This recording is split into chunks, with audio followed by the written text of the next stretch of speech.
of Education Instruction Work Group. And note that Anna Moffett will be on the phone for tonight's meeting. And the first order of business is public appearances. And the first, we have 3 public appearances. You have 3 minutes each. The first one is Maria... Marcia. And the last name is? Ushakov. Yeah, just Marcia O is fine. Followed by Chan Stroman. And if you can step up and make in front of one of the microphones and make sure that the green light is on. And let me know when you're started and I will start the clock.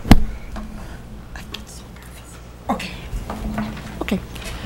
Hi, my name is Marcia Ushakov and I'm one of the 3 reading interventionists at West High School. Thank you for your time tonight.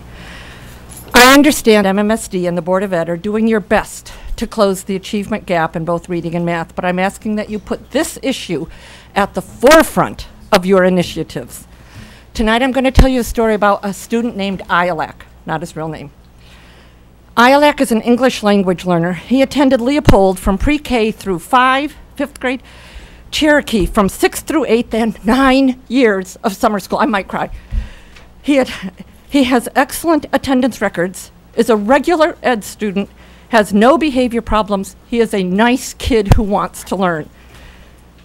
He entered high school at the 1st grade reading level as assessed by the reading inventory and the 2nd grade level as assessed by the map. On Go to School night in September, he and his mother showed up together so that he could translate for her. In both the reading and math sessions, he told his teacher, quote, "I don't belong in school. School is not for me." They came to Go to School night together because they expect and want MMSD to provide quality education for him. We have not done this, and as a result, he feels school is not for him. There is no diagnosed excuse for his lack of reading skills. We failed him.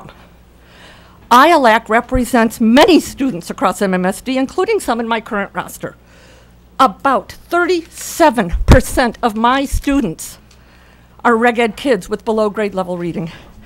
Generally, a student is expected to gain 2 years of reading proficiency during every year spent in a reading intervention class.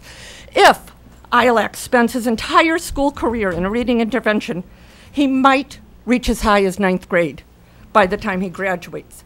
Meanwhile, he will have missed much of the content of his core classes. Because of the failure of our district, he will may never be able to independently read Shakespeare, Morrison, Huxley, or Harper, Romeo and Juliet, To Kill a Mockingbird, etc. He will be ill-equipped to enter adult society because of the failure of his educators and, more importantly, the administrators. At the end of the 1st semester of 9th grade, he received a failing grade in every single one of his core classes. He passed the intervention classes because he could access the curriculum. He is a far cry from the only one. According to page 5 of the 2016-17 annual report of the strategic framework, while we are making progress, only 45%, less than half of our 5th graders are proficient in reading. 43% at the 3rd grade level, and we know that the percentage drops off in middle school. I sent that information to you about 3 weeks ago. Shame on us. On behalf of Ialak and all the other Ialaks in MMSD, I am begging you to make systematic changes at both the district level and the school level to ensure that all students have proficiency in reading and math by the time they reach high school. Thank you. Chan Stroman, followed by Ali Muldrow.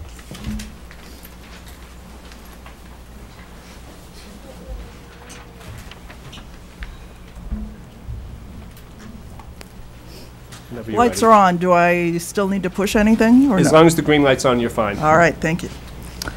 I'm Chan Stroman. Thank you for the opportunity to share a few comments and questions on the Opportunity Youth work that will be reported on in this meeting. The Opportunity Youth work of Ricardo Jara and his team brings a welcome and needed focus on the barriers to opportunity faced by our district's out-of-school youth, justice-involved youth, and significantly off-track youth.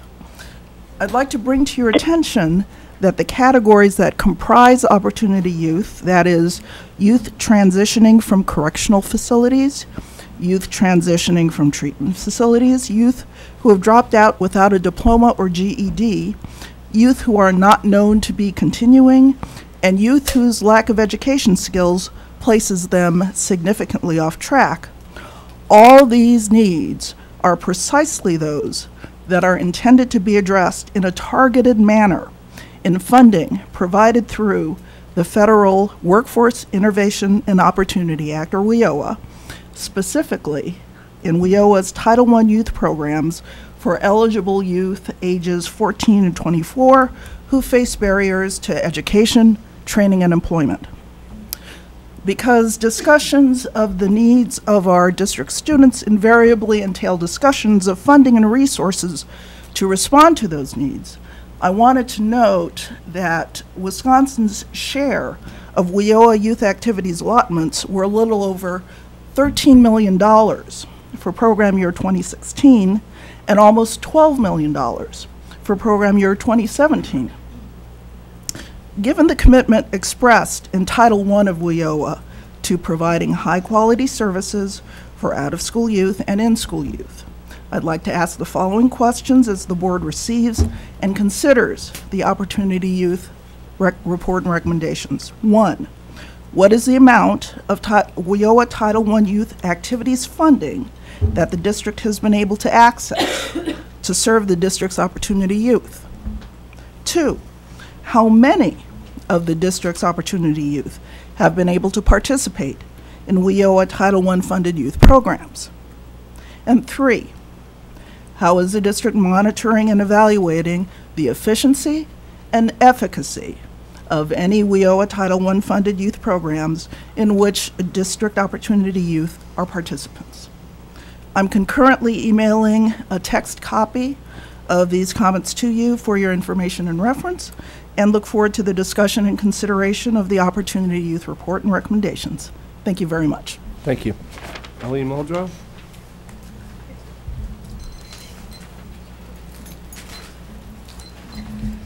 I want to start by thanking you all for your leadership. I appreciate everybody who made it out here this evening. I think the weather is pretty extraordinary, and so just filling up this room says something about people's dedication to having this conversation.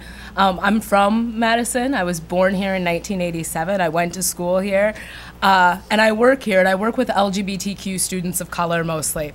And so on a very regular basis, I work with young people who have left our schools, who are in and out of our schools, who don't feel safe in their classrooms, who feel harassed by their educators, who don't feel like folks are standing up for them. And those young people need different opportunities. They need approaches to their education that are relevant and specific to them. They need to be at the table. One of the things that made me very excited to support the work of Ricardo was his incredible effort to hear from students. I actually got to sit in on a listening session, and one of the most amazing things that happened during that listening session was that the students were asked to go around and state their name and a goal that they had. And not a single student said a goal that they had. Every single student was a student of color. And I was trying to figure out all day what that meant. And I was in a meeting later on in this very room that day where somebody said, the Madison Public School District breaks the spirit of Black children. And that resonated with me because of the experiences I had going to school here. I know that it's really convenient to try to turn students and their experiences into data points. But the experiences that racialized my reality in education will never come across your desk as a data point. When I was 6 years old, I was asked to spell every word that I could spell, and I spelt all the days of the week and my sibling's name, and I had a teacher say to me that I was spelling my brother's name wrong. She said, I have a brother with the name Wally too, and that's not how you spell Wally. And I said, that is definitely how we spell Wally in my family. Call my mom. And she called my mom, and I imagined that I was gonna feel incredibly vindicated when she found out that that's how we spelled my brother's name. And instead, she came up to me and said, oh, it's so sad. Nobody in your family can spell. That's the sort of thing that you never forget. That's the sort of thing that stays with you your whole life, and that's the sort of thing that's never gonna show up in a spreadsheet. I think it's really important that we listen to our students. I think it's really important that your leadership is courageous enough to do things that we haven't done before. Being fair and serving every student means becoming a school district that we have never been. And I believe that you all have the tenacity and the audacity to make us what we've never been, to make us a school district that serves every single student. Thank you. All right. Next on the agenda is approval of the minutes. I will entertain a motion to approve the minutes dated December 4th, 2017. Enter a motion to approve the minutes. Second. There's a second. Laura, your advisory vote? Aye. All in favor? Aye. Aye. Anna? Anna, you still here? Yep, I'm here. Just up to. I'm sorry. Hi, I'm watching you on the computer. And there's a time delay, isn't there? Delay. Hi. All right, we'll have to work through this as we go. And the fourth item on the agenda is the At-Risk Opportunity Youth Update. Superintendent Cheatham, would you like to introduce? And Ricardo, also be sure to introduce yourself. I think this is, many people are not familiar with who you are as well as your work, so. All right, so Ricardo is going to be taking the lead, but he is going to invite a couple people to join him, Alex Fralin, and I thought Karen Stocks-Glover was joining us. Oh, she might be en route, given the weather, huh? Oh, she's not coming. She's ill. Oh, she's sick. Oh, okay. I'm sorry to hear that. Okay, so we have who we have and who we need. All right. We are really looking forward to having this conversation with the board tonight. This is going to be, I think, a rich and important update on the work that Ricardo began earlier this year, and one where we're really looking for you to provide guidance, but we're also looking for your support.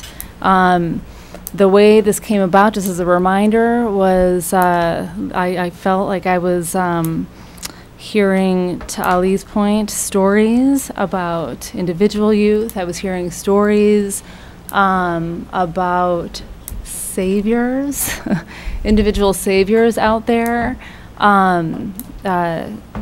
doing the work of saving youngsters who have enormous potential. The reason this project is called Opportunity Youth is because rather than think of this particular group of children as at risk, right, which is has a deficit tone, we want to acknowledge that these are young people who are desperately looking for a path forward, who have enormous potential and enormous opportunity, and it's our job to step up to that opportunity and help them find a path to personal success, which is different from how we all might define success, but to personal success. So I'm going to pass it over to Ricardo. I just have a couple of things. We're going to try to hold conversation to the end. There will be one pause point where Ricardo asked for some clarifying questions, but we really want to have a rich discussion about all the ideas that he's going to present to you tonight.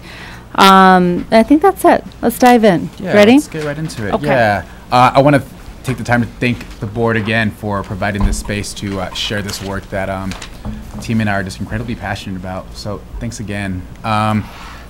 Just really excited to share our best thinking with you all and get some of your best thinking on this work. So let's get right into it. And I want to begin first with just some more thank yous, in addition to the board at large, but also to the folks within the board, Dean, Nikki, Anna, and Mary, for making the time to share perspectives on this work. And all the teachers, counselors, social workers, advocates, a lot of people who are in this room who have been doing this work here in Madison a lot longer than I have. Just want to recognize the insight that you provided and how helpful it was this entire project. So I appreciate many of you in this room for being here, and those of you who are not. And most importantly, I really want to thank the youth. And I know I underscored that point back in October when I was first in front of you, but they are the reason why we're all here. And to underscore Ali's point, it's those narratives, those stories that aren't caught in spreadsheets that we definitely want to bring to the forefront, and that's what keeps us going. So thank you to all of you.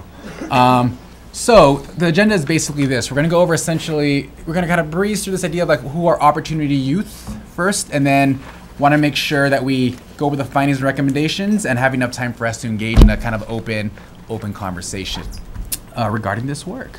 So let's get right to it. Who do we mean when we're talking about Opportunity Youth? Jen lifted up earlier that this switch in how we're talking about these students is a change in how we're not just talking about, but thinking about these students as well, and seeing them more as an asset-based as opposed to this deficit-based way of talking about students. So when we talk about specifically who these subgroups of students are who make up our Opportunity Youth here in the district, I touched upon this back in October, but just to remind you, the 3 subgroups of Opportunity Youth here in the district are out-of-school youth, so youth who have not completed their degree and have left school, essentially, are justice-involved youth, so that includes youth who are currently in a correctional or treatment facility or who have had interaction with the criminal justice system at some point during their time here with MMSD, and youth who are significantly off track towards graduation, but they're still showing up to school, right? So when you think about numbers, here's kind of the breakdown I want to just share with you all, kind of the most up-to-date numbers as of last week, February. Out-of-school youth, I mean, it's up on the screen here for y'all. 18 official students who are between 18 and 20 years old who have left school without graduating. Currently, we have about 126 students who are categorized as no-shows, meaning they've accumulated about 10 consecutive days of unexcused absences, and they are on a list that essentially they stop showing up to school, right? When we talk about our justice-involved youth, we currently have about 30 youth who are combined either at one of our metro school sites or one of the correctional treatment facilities outside of the school district, like Lincoln Hills. And then when I talk about notices to schools, these are notices that are sent to the school district by the district attorney's office, the police department, notifying the district that there have been charges placed for the student, one of our students, or they're currently going through the process in the court system right now. I put asterisks next to those numbers to indicate that these numbers fluctuate quite a lot. So just kind of want to point that out. And then in terms of our significantly off-track youth, our 11th and 12th grade students who are significantly off track towards graduation, just to remind you, those are students entering 11th graders who have 8 credits or less, or entering 12th graders who have 12 credits or less. We have about 174 students. That represents around 4% of our total 11th and 12th graders in the district. Then I took a step back to look at the 10th grade students who would also be kind of categorized as significantly off track, and these are students who have 3 credits as of the end of this last semester, about 3.5 credits or less, and we have about 96 of those students in the district now. When we take a step back to look at these numbers collectively, generally what we have are most of this population is largely black and brown students, low-income students. About 27% is around there on special education, and about a quarter of these number of students are ELL students. I'm going to pause there. Any clarifying questions real quick on these numbers? Ricardo. Yes. I have one. So not to like shake up your data, I don't know who did it. Excuse me. Just get a hold on. It's for- Yeah. What's it? Just hang tight to get a. Oh, Yeah. Sorry. Just wondering with it. Yeah. Is there a clarifying from the board? Clarifying question from the board? No. All right, thank you. I really want to underscore, I know we talk about numbers, it's easy to kind of get lost in these numbers here, but I just really want to underscore the point that was made earlier around the narratives that exist behind these numbers, right? I spend a lot of time talking to youth, and the youth, one of the things I appreciate about them is how real and pointed and insightful their comments are around this work. And one of the things that really struck me, and it's been with me since it happened, was early on in this process, I sat down with the youth, and after like about a 45-minute hour group conversation, I asked the youth, like, what advice would you give to adults here at MMSD to like better support you and support you, right? And this young lady sat there for about like 10 seconds, like thinking. And she looked me dead straight in the eye, and she literally just told me, just don't give up on me. That was literally the advice that this youth gave to me, to give to the adults here in the district. Just don't give up.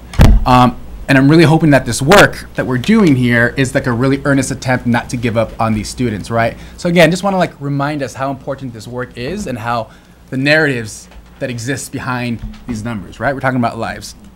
So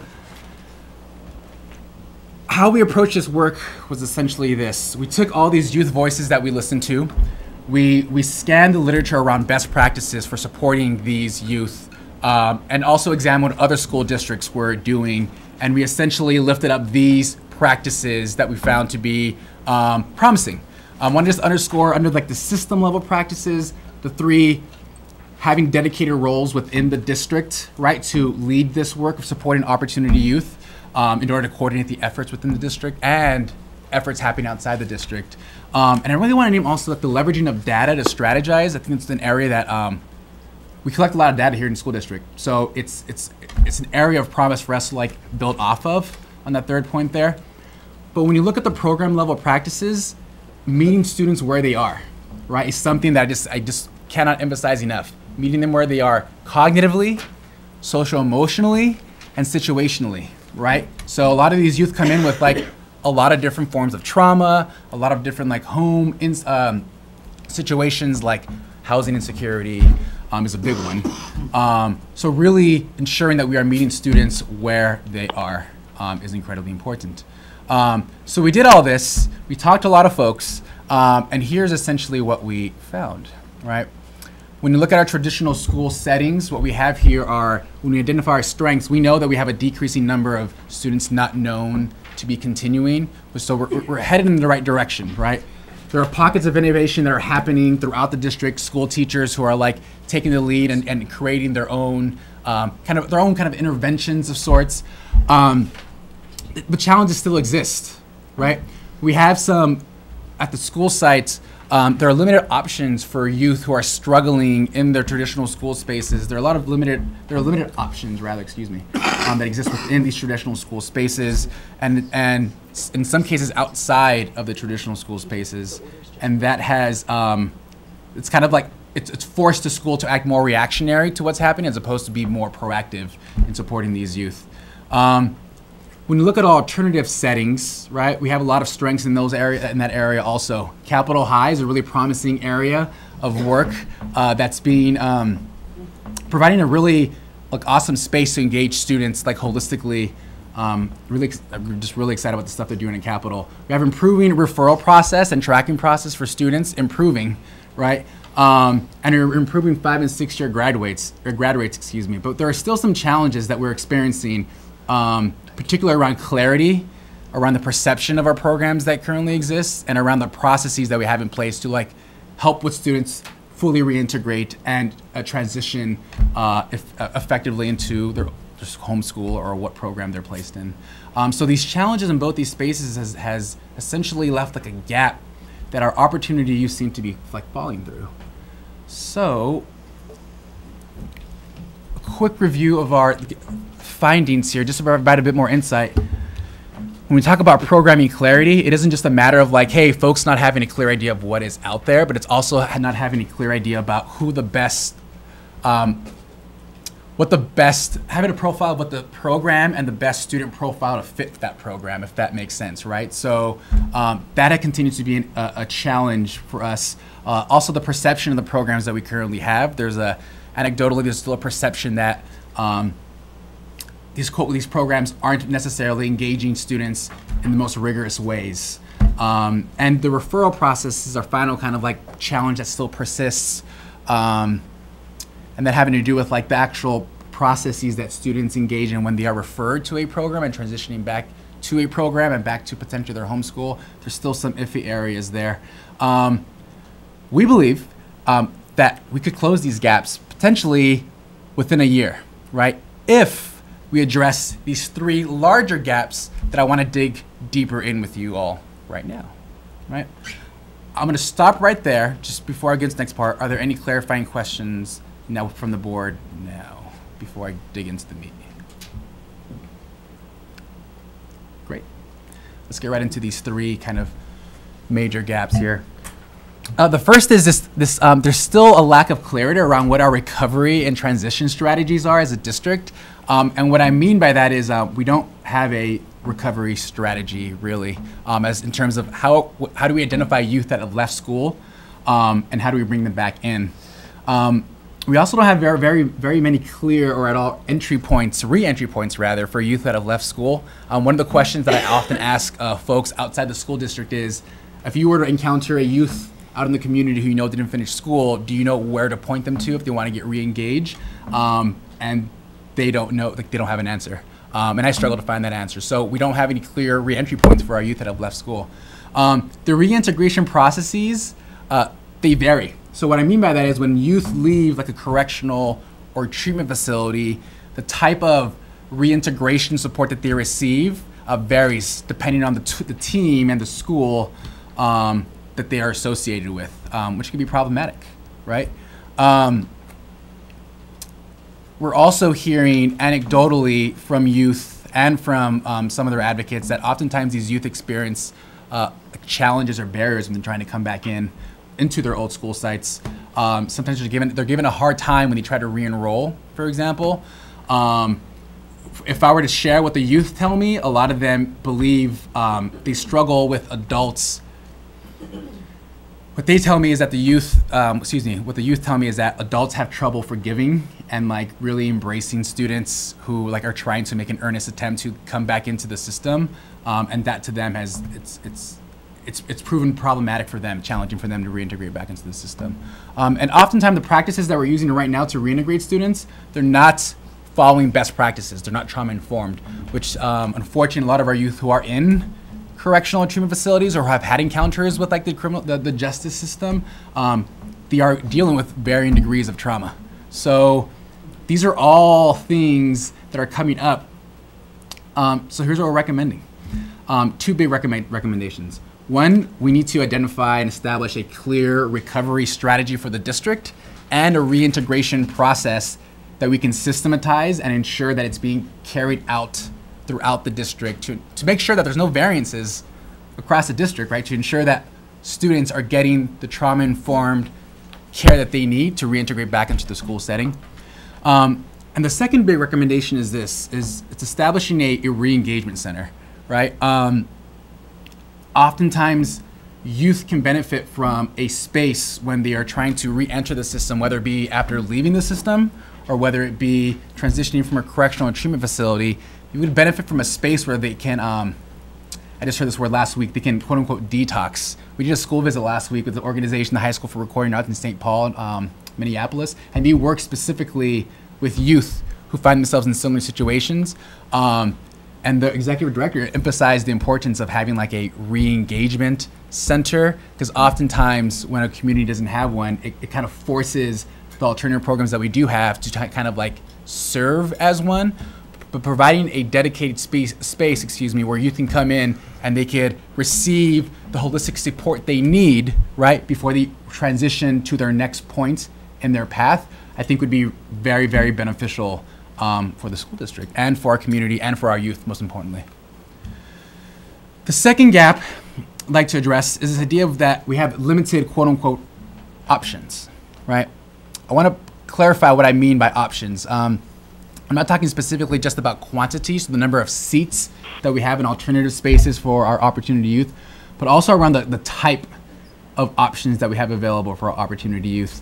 A lot of the programs that we have right now, or alternative programs rather, they have a wait until you fail access a setup, meaning students have to demonstrate usually a rather long history of failure before they're able to access these alternative spaces. And oftentimes a lot of these spaces have a hyper focus on credit recovery and diploma completion, which is important, right? But there's this missing piece when you talk about holistic support for youth. There's this missing social emotional piece, therapeutic piece that is also very, very important. So the way that in looking at our current programming here in the district, the way that we categorize, our current program offerings is under these three buckets here. Our readiness options, meaning our options that are able to better be more proactive in supporting our Opportunity Youth. Our recuperation options, so those are options designed for youth who begin to veer off track and to help them get back on track, find their path. And then our recovery options, so that's our option for essentially youth that have left the system altogether and to help bring them back in. So using these 3 buckets to organize our programs, the setup that we have right now is we have about two school settings rather that I would classify as readiness options, right? These flexible, proactive spaces of sorts.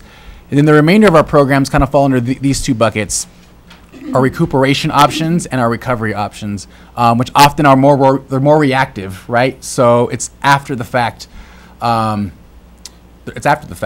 Excuse me. I'll put an asterisk there next to recovery option because we have one program specifically dedicated for recovering opportunity youth, and it's Foundation Central, and it's a great program. The thing, though, is for students to access that program, students are required to have an IEP. But I would note that the work that Denise and her team are doing out there, Denise and her team don't close doors, and they take anybody. And yeah, I just want to like really underscore the point, the work they're doing over there. It's really our only recovery option for the school district. So when you map these options onto the 9th through 12th grade high school spectrum, here's kind of what we have here. So if we map Capital and Shabazz, it covers all 4 grade levels, right? And that provides us around 320 seats, roughly. If we were to take the remainder of our programs, like Omega, HECD Madison College, Operation Fresh Start, et cetera, we have approximately just over 100 seats, but all those programs there aren't typically accessible until later on in their 11th grade year. So what ends up happening for our roughly currently approximately about 450 opportunity youth, a good number of them end up playing something that folks call the waiting game, and they end up waiting until they have access to this program. Either program, whether a seat opens up, is usually the best scenario for students when a seat opens up in one of those programs. So we need more options, right? TJ, clarifying question? Yeah, just I don't know if it's a clarifying question. Yeah. It kind of is. Yeah. Mapping this kind of categorization of the 3 things against the one of the first slides had on the right, it had the students who have who are significantly behind 3-4 credits and grade.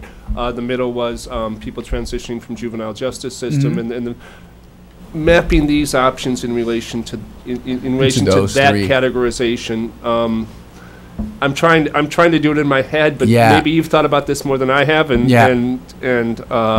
well, could guide some of that. It's really dependent on like the needs of students, right? So like these students have varying actual needs and wants. So spaces like Capital and Shabazz may be like, yes, I want to like thrive in those spaces, right? But spaces like Omega might be like, yes, these might be the best places for me to thrive. So it's hard to say in terms of like, do we have specific programming specific to supporting like youth who are transitioning from a correctional and treatment facility? I wouldn't categorize any of those programs specifically designed to provide that type of support, right? Youth that are have left the system and are trying to like find their way back in, like Foundation Central would be like our one only in-house program that does that. Does that make sense? Does that answer the question? And then so essentially viewing for the categories of the students who are very far behind, and the students who are that would essentially be most of the readiness and recuperation options would kind of be where they would map in. Yeah, I would say that. I guess that's, yeah. Thanks. I mean, it depends. I mean, if you have individuals might fall into different categories, and a student might be coming out of juvenile justice and qualify for Foundation Central and things exactly. like that, but exactly. Great question. Thank you. So, our recommendations. 3 big ones. One is to ensure that all of our programming that we offer, all of our school settings for alternative youth, are ensuring that they're exercising the best practices in this work, right? So that means that they're engaging students holistically, right? To what I mentioned earlier, cognitively, social-emotionally, holistically, ensuring that. 2 is expanding our options, and not just in our alternative spaces, but also expanding the number of options that we have inside of our current school traditional school spaces as well, right? And we can be creative about how we expand options for students to re-engage. We could provide competency-based project assessments as a way for youth to recover their credits, for example, right? We can partner with community-based organizations to offer, who are offering programs and courses outside of their schools. We can make those credit-bearing to help students get back on track, rather. So there's a variety of ways that we could expand our options that are available to youth. But we also need to diversify our current offerings, right? Like I mentioned earlier, a good number of our programming that we have right now is focused on this, a hyper focus on credit recovery and diploma completion. Sometimes students need more than that, right? So we should consider diversifying, adding programming that provides those spaces that engages students holistically, like I've been emphasizing throughout this presentation, right? And one way, recommending one way to diversify our current portfolio is consider this idea of micro schools, right? And let me explain to you what I mean by this idea of micro schools. This idea basically is we maintain a stock of current programs that are like our current programs that we maintain, right? But then we also consider popping up a small number of tiny school communities based on the needs and wants of students, right? And that's what I mean when I talk about the core values of these micro schools. They're responsive to what the students need and what they want, right? They're flexible, meaning, hey, maybe we have these a particular micro school for a year or two based on the needs of these particular segment of students.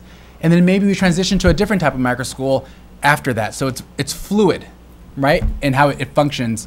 And it's also innovative in the type of like school models that we're trying out. This is what I'm about to pop up right now is just a list of like what some of these innovative models could be like, right? This is not like a, hey, we're gonna be doing these. It's just like a brainstorm of what are some potential things that we can be doing, right? And some of the ones that excite us the most is potentially opening this idea of a youth and family village, particularly for our youth and families who are struggling with housing security, right? Why not pop open an MMSD, a collaboration with community partners to help provide housing for our youth who are struggling with housing and provide schooling to them on site, right? Provide direct service to them on site, right? School on Wheels, meeting students where they're at, literally taking the school directly to them, right? It's the ideas, there's a lot of ideas out there, right? That we can definitely explore in these micro school settings, right? And lastly, I just want to emphasize this also, that these spaces are beautiful. And I know oftentimes that's overlooked, but the settings that we often put our youth who fit this opportunity youth descriptors, right? They're often kind of put aside in like the corners of the district and in these spaces that send negative messages to these students, right? And that stuff matters. So that's the macro schools, right? Just an idea that we can definitely explore. And it's an exciting thing to explore. And last but not least is this final significant gap that if we were to trace all the other gaps' persistence, we'd identify as this is like the main gap that's kind of like ensuring that these other gaps stay open. And that is like limited coordination that's happening here at the school district level, right? So just to give you an idea, right now we have the work of organizing and overseeing our current programs that work with Opportunity Youth being coordinated by one person and group in this part of the school district. You have another person or group that's organizing all of our support around keeping track of youth who are outside of our school district who are in correctional or treatment facilities happening over here. You have work happening over here around recovering our Opportunity Youth over here. And then you have our community, a lot of community organizations talking about how they're gonna serve these Opportunity Youth conversations happening over here, right? So there's a lot of lack of coordination that's happening within the school district and outside of the school district that's allowing a lot of these gaps to persist. That's limiting our ability to launch awesome ideas like micro schools. So what we're proposing is essentially establishing a small community-based office specifically tasked, with overseeing this work focused on Opportunity Youth, right? That this office is empowered and resourced well to continue this work and act with the urgency that this work requires, right? Organizationally, we're asking that the office sits under the Office of the Superintendent to show like how important this work is to us as an organization. And we're essentially tasking this office to coordinate efforts and resources not only within the school district, but outside the school district as well. So if we were to give you like a vision of what this Office of Youth Reengagement could look like, the best way to describe it is, or the best way to describe its core value is this under this statement here, and that's they can and we will, right? This idea that we have an unwavering belief in our opportunity youth, all of our students' ability to succeed and thrive, and that we will do anything to make that happen, right? It's a community-based office, so physically housed within the community, ideally with one of our community partners, so that we're more accessible not only to our youth and their families, but also to schools, school communities who are also serving our opportunity youth. That it's responsive to the needs of our opportunity youth and our families. And that we're trying innovative things, and bold things. And I'll quickly bring up these, like essentially what we see as their main roles. We see them as advocates for opportunity youth. From the classroom to the boardroom to courtrooms, we see this office as leading advocacy for opportunity youth. They're coordinating, like I said, our resources within the district and outside the district. They're partnering with community organizations, with our advocates, many of whom are in this room, in leading this work. That they're vetting our current programming to make sure they're delivering quality schooling for our opportunity youth. And we're vetting the office itself to make sure that they're delivering on results. We're creating, right? And we're impacting. That's kind of how we're envisioning this office existing right here.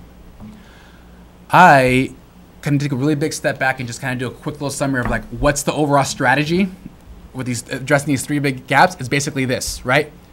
If we build a robust and diverse portfolio, if we ensure clear, easy, equitable access to the programs that we currently have and the new ones that we create, right?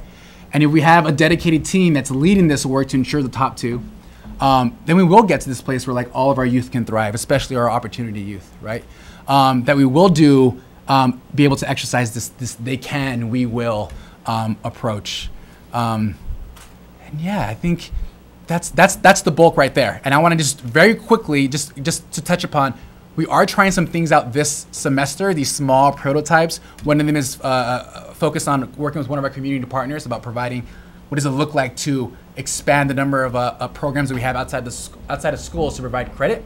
And the other one is a bit more, I wouldn't say innovative, a bit more, there's a shroud of secrecy around it. Okay, I don't want to talk about it. So like, and it's not a bad thing. We're trying to like, you guys are familiar with Google X? Google. Yeah, so there is an element of like, hey, it's specifically, it's youth driven and it's about the youth, so we kind of want to like keep it not under wraps. But we're leveraging something that a lot of youth use to engage with the world, and that's their phones. So we're pretty excited about what this could possibly look like and how it can inform how we re-engage youth that have left school altogether, and how we re-engage them. So just a few more things, just a final notes, and then we're going to stop. I know that's a lot. That's a lot of info. It is. But just real quick, it's important for us to just be proactive, and I really want to underscore that, right? That we want to get to a place where we're not being reactive and being more proactive. I think it's the point that we be real with ourselves. So one of the things that the youth kept bringing up when I spoke to them is how often they felt disengaged in their school spaces, right? So thinking about like what are we doing in all of our school spaces to really engage youth, and let's attract the right people. The way that I see it, if we're able to do some bold and innovative things through like this work, I think we can leverage that as a potential recruitment tool for folks to come to the district and say, look at the bold stuff that we're doing here in Madison, right? And then also tying this into, we had a conversation weeks ago about our Building Excellence program, right? Or how we're thinking about like the district physical structure. How do we incorporate our alternative spaces into that conversation? And then lastly, like being willing to play the long game, right? This isn't going to be fixed in a few months, right? But being willing to play the game and commit to this work. I'm finally going to pause because that was a lot. And I want to recognize that, and I want to thank you guys for your patience, but I'm going to pause there and field any questions. And I think this is where we can kind of engage in like a conversation, like open conversation with the group. Nikki, Dean, James, was your hand up? All right, just stretching. We'll start with Nikki and Dean. One, I want to thank you for your work. I enjoyed meeting with you, and I thought it was quite productive. I'm still wrapping my head around micro schools, and that's going to take me time. There are two things, though, that you said that really struck me. One is on the vocational piece. We used to have strong vocational programs, and in order to realize that there are people who want a tech school, there are people who want vocational opportunities, and I'm not sure we're providing them. I mean, now it's, you maybe could get a credit in that. Well, there are some people who want to be a mechanic and happen to be probably one of the best ones there is, but we're not giving them an opportunity to do it. And I worry about that. But the other thing that really got me is the look of the building. And I know people are going to say it's semantics, it's extra, it's expensive. When you treat someone right, they notice. When you put someone where no one else is wanted in a space that no one else wants, you're going to know it. And you're going to see that. And I think it does affect how kids are going to respond to it. If you have something that's 60, 70 years old or just dark and dingy, people are going to go, well, they don't want me here. I don't want to be here, so why am I here? So those are my two takeaways with it. Can I make you go? And I want to make a comment too. No, I think that's absolutely right. And I think, I think there's a lot to kind of, again, this idea of a micro school concept it's something to explore, right? And I think micro school is potentially a vehicle to provide those vocational opportunities, right?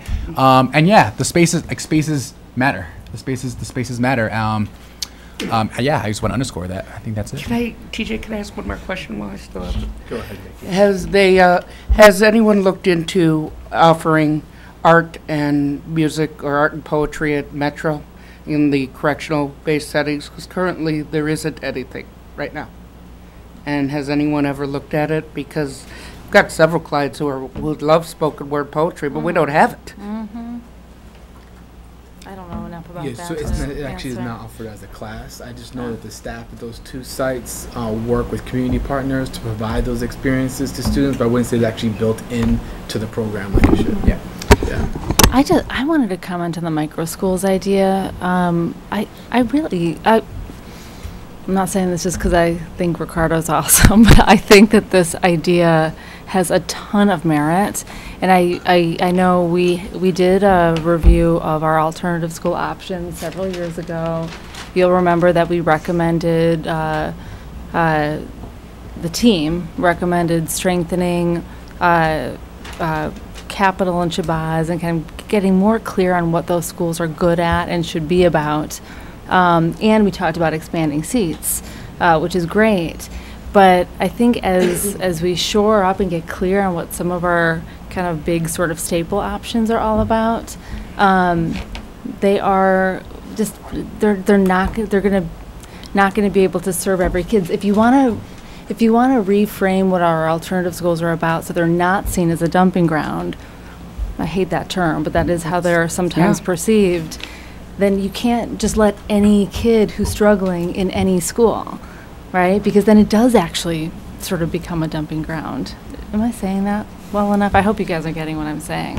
So I think that these major staple options, increasing their quality and getting really clear on what they're good at, and then having this sort of sprinkling of really interesting fluid options that kind of pop up and go away as needed based on real students in real time. Otherwise, we are letting kids just wait, or we're trying to push them into programs that aren't going to work for them. And I want us to really pause and continue to talk about this idea that Ricardo's onto, because I think creating fluid options by design I think it's really, really smart and there's just a lot of potential there. Particularly when you invite students into that process. Well, yeah, exactly. Right. Mm-hmm. It's really exciting. Dean? Yeah, thanks. First, I'd like to acknowledge our friend who spoke earlier around asking three very specific questions around a specific federal program. If you could get us you said you'd email those things to us, so we'll have the specific, and if we could get some information back about where we're at with that and how much we were able to access, that'd be helpful. TJ, I kind of model what you do often, so I have a whole list of things that I'll go real fast on, and from all 6 recommendations you made here. The first one, having the core group to organize this whole thing, I think that's very wise, and I don't see how we could do this otherwise. Also, let me back up just a minute. There's a lot for me to love here, and a little less things to like, and like maybe only one thing that I don't love or like, and I'll tell you what that is in a minute. So the first one where you're recommending this central organization where everything can come together and be clarified, and that makes total sense. The second one about the locations we have that are clearly second tier or less. I have mentioned this in earlier conversations that I would want to own these places. I would prefer to move away from renting anything, and so that we have complete control over everything we do in every one of our buildings, and that so that we could design these locations in a way that optimizes the kids for success. So I want to emphasize that having ownership of everything we do is an important aspect to me, and there are a lot of ways to do that. Particularly with the organizing group, there are some. I think, particularly if someone's not making it one where there's something else better, a very smooth transition from one to another that'll make no lag time, no sitting at home till we figure out what to do, just something really simple. Now the transition students that are system involved, this is the thing that I don't like at all and don't want. I won't support some kind of virtual reentry thing. That ain't gonna work. You have to make it personal. I want someone to meet these kids right away and begin to develop that relationship immediately, not through some website or an email. It won't work. So I don't want that one at all. So the virtual one, I know you put in there as a stopgap, but this is not a stopgap. That'll actually become a barrier. So that one we shouldn't have. So of this whole thing, this is the one I don't like. You know, the rest of it is works for me. So that's one's important to me, particularly as we have talked this entire year about how important relationships are, particularly with kids that are coming out of transitioning back from a correction or a treatment facility.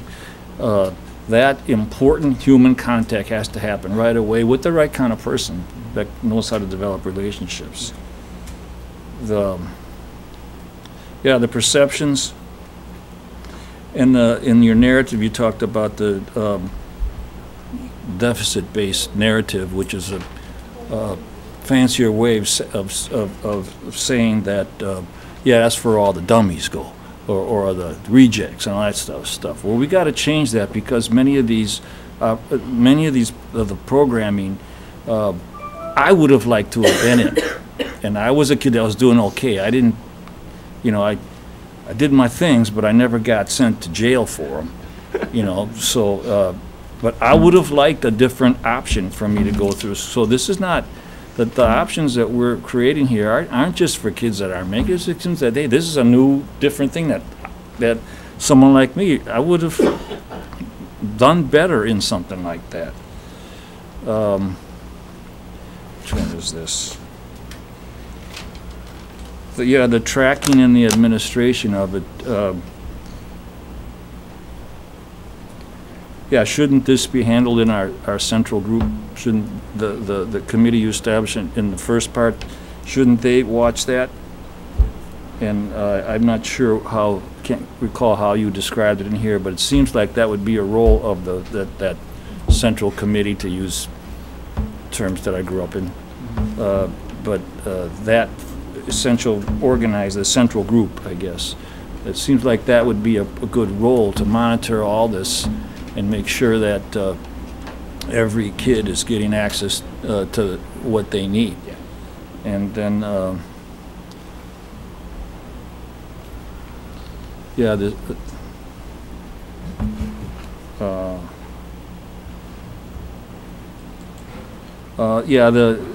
and also I guess how you promote it is do it website, but hard copies still work with me, and I think we have to have those, something you can put in their hand besides something virtual. So those were my comments. I had a couple other questions here that I think I can actually ask a question the biggest one I need to know is this works for me. I like it. I might have I don't know if it's a bias, but it wouldn't be a negative bias. The teaching that I did in 10 years was with this group in programs similar to this, so I have an interest in it. I have an opinion that the last month and a half we've had quite lengthy and deep discussions around the needs of our special ed kids, about and now this one coming right after, sandwiching them together, make a lot of sense to me. And I think that by spending the time we have the last couple months and resolving these two concerns around how we're implementing curriculum delivered to special ed kids, and in this group, because 25% of these kids have special ed designations, Yeah, right, about that. 27, 28. So if we get this and we get them both right and start changing things with them, we're going to make a significant impact on our entire school district. So this is a huge priority for me. And so then the other thing I want to know is that circled on the bottom of my list here is a big dollar sign. I want to know how much this is going to be. And it's particularly, I want included in that, saw Michael walk in a little while ago, but I want to know what it would cost us to do this in buildings that we own, as compared to how much it would save by not renting things, because I think that's a wash, and over the long term, it's a plus. And particularly with that, we would be able to own these buildings and run them exactly the way we want to, without having to get clear. We have our own custodians, our own food service, everything in there. So I think that's a better way to go. And I'm not opposed at all to having a lot of these programs in one building, where a transfer could be a whole lot easier, or even merging and collaboration between two groups. Is Comments, there a question in there responses? for you, or I don't know, Yeah. if the money one, I don't know There's if you a can money answer question. that, but Yeah. start working on that one. Yeah, yeah, totally. Yes. The conversations have begun. So we'll be sure to get those numbers to you as soon as we possibly can. We can And talk. one other thing I'd like Please. to do on it, I also want to recognize other people that work in this program that are here today observing us. And many of them are community partners that we need to continue that. They pick up gaps for us that I don't know if we'll ever be able to do, but our community partners are essential to this plan, and we need to keep them and bring them in as partners and make sure that they feel like they're partners. Yeah, I absolutely agree. And I see the office as just one way of strengthening the partnerships that we already have, right? Of enhancing our communication, our collaboration, this overall partnership with whether it be with our organizations or with individuals. Absolutely. Thanks, Dean. Okay, me, James, Nikki, and I'm going to try and do a combination of comments and questions. first off, on the one thing Dean doesn't like, I mean, I think I can see a limited role around a virtual portal to connect people among, I can just see in our community partners, somebody comes to the desk or wherever the community partner and says, I want to go back to school. Quick, this is what's out there. This is how you do it. Not but after the initial contact, clearly, then it becomes it has to become a human thing. And so just to comment on that, I'm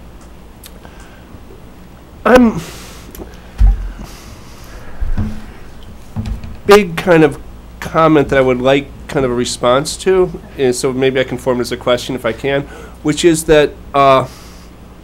I understand the relationship between the students who are woefully off track and the students in the other two categories, and that you want to keep those ones from going to that one. But I also see kind of a lack of coherence and a different set of needs and a different set of responses that are necessary, and they're not unrelated responses. But I see if this office or this program or this project takes on both of those, I see it as potentially lacking focus, potentially lacking coherence. And if I had my choice, I would like to strengthen what exists in our alternatives in traditional high schools on the students who are off track, and maybe refer them to this other thing,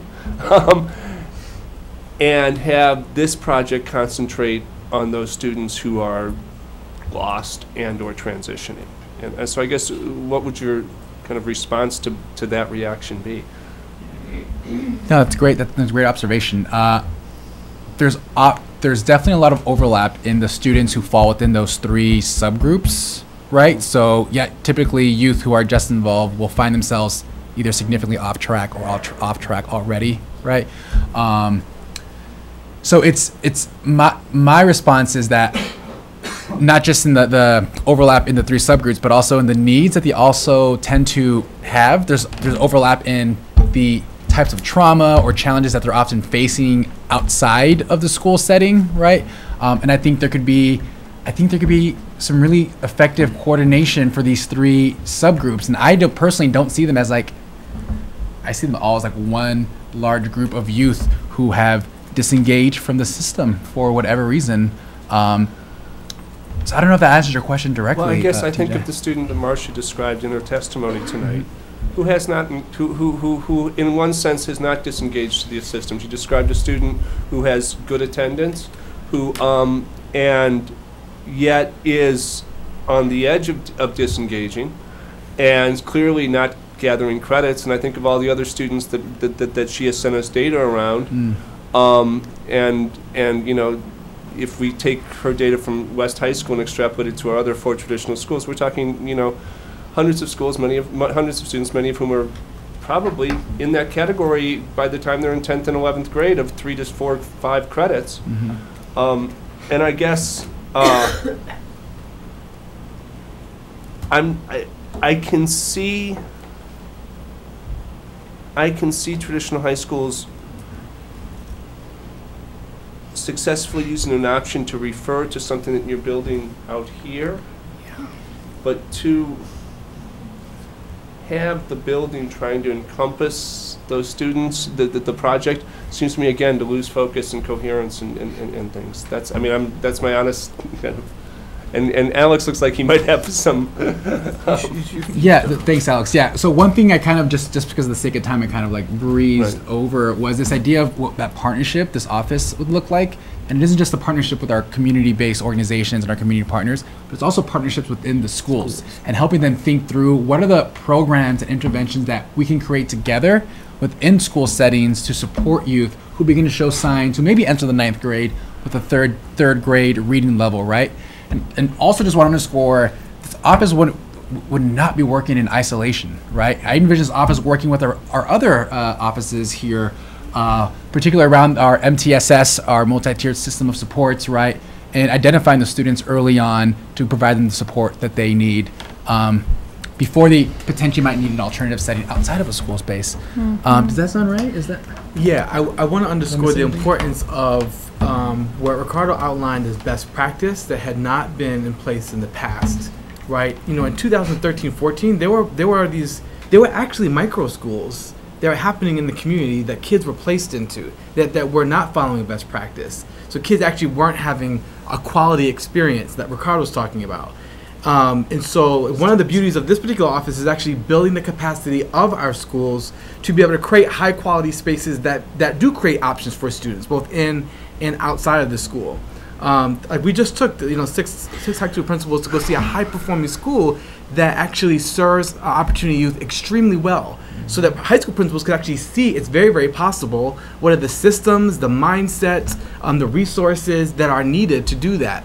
And I want to underscore that it's not just about creating a program outside, right? That's important, but all helping to build the capacity of schools, scan kind of the metrics that indicate that it is high quality, so there's kind of oversight that kids are actually getting access to a quality experience. And I think your feedback, TJ, I want to discuss it with the team, the scope of the office and maybe where it starts even, right? Like, does it start with a much more focused scope? I don't know. I think it's worth thinking about how we set that office up for success. I guess the other big question is, what does success look like? And and clearly with a variety of students, it's going to look different with other students, but with different students. But is success graduating with an IEP? Is success in HESD? Is success transitioning back to a traditional high school? Is success? I mean, and I think that some is it all of the above. But I do think that defining what success looks like is crucial, and and if those are all equal outcomes, then so be it. But being very clear about that. One more question, which is from not the PowerPoint, but from the other document on page 6. The third bullet point says, transfer all responsibility over managing alternative programs and settings in innovative and alternative education, including supervision, provide support in processing, tracking student referrals currently overseen by Capitol High to this new office. So this becomes an office that, in addition to the responsibility for the Opportunity Youth, oversees all of our alternative programs? So not our special educational alternative programs. But it's basically Capitol the High list. And No. Sorry, continue. Yeah, Capitol High, Shabazz, I mean. No, our programs should provide a bit more specificity there. Our programs, not including Capitol High and Shabazz. So we're talking like our MOUs that we have with places like Operation Fresh Start, Omega, and our, That clarifies a lot, because the other was kind of, that was huge. And just think, TJ, that is how it's working right now. So Karen Stocks-Glover, who couldn't be here tonight, is the principal of a school and managing all that long list of programs. So just to emphasize the challenge. What you did read, though, was kind of the oversight of the referral process. Like the ins and outs of how kids get referred, the processes that are underlying each of those two schools and other programs, to have oversight specific from this office as kids are kind of moving to and from and in and out of either our juvenile system as well as community-based organizations, just ensure there's a seamless and coherent kind of overview, review, and vetting of those referral processes is one of the issues that we found in the gaps that exist between them. James, and then Nikki, and then Kate. Thanks, Ricardo. At some point, TJ, I'd like to talk. After Kate? Again, thanks, Ricardo, for the work. It's nice to see that we're bringing some structure, some real organization to this work. I guess I don't really have a question. It's more of a comment, I guess. We sit here a lot, and we sort of get these good presentations, and there's a lot of thought goes into them, and there's actually a lot of very good suggestions. I like the suggestions. You talked about the lack of a recovery strategy. I think the re-engagement center is a really good idea. The micro schools. For me, I wish we were sort of a year later in this conversation. You know, I wish it was a year later. And the reason is because, you know, we sit here sometimes and we have these good conversations and a lot of good ideas come out. And then a year later, we sit here and we talk about all the problems of implementation. And so I guess my main comment is sort of getting back to, you know, what success look like and all, sort of the year later is the area we always run into problems with when we have these new approaches and all is our fidelity of implementation. It seems as though a year later we sit here and we talk a lot about, well, you know, we had the good ideas, but you know, these are the problems we incurred trying to implement them, trying to get the structures in place. And so if there's a suggestion or if there's any encouragement I can give, it's really focus on what it takes to make all these suggestions work. They always sound great here. We have these great PowerPoints and colorful presentations, and we all leave here feeling just really great. And a year later, we sit back and say, doggone it, you know, it just didn't work the way we wanted it to work. And so, again, we probably all feel great in the room. We got all these good suggestions and all. But I wish it was a year later so that we could be sitting there talking about, wow, you know, we talked about this a year ago and we're really making it work. It's all implemented well.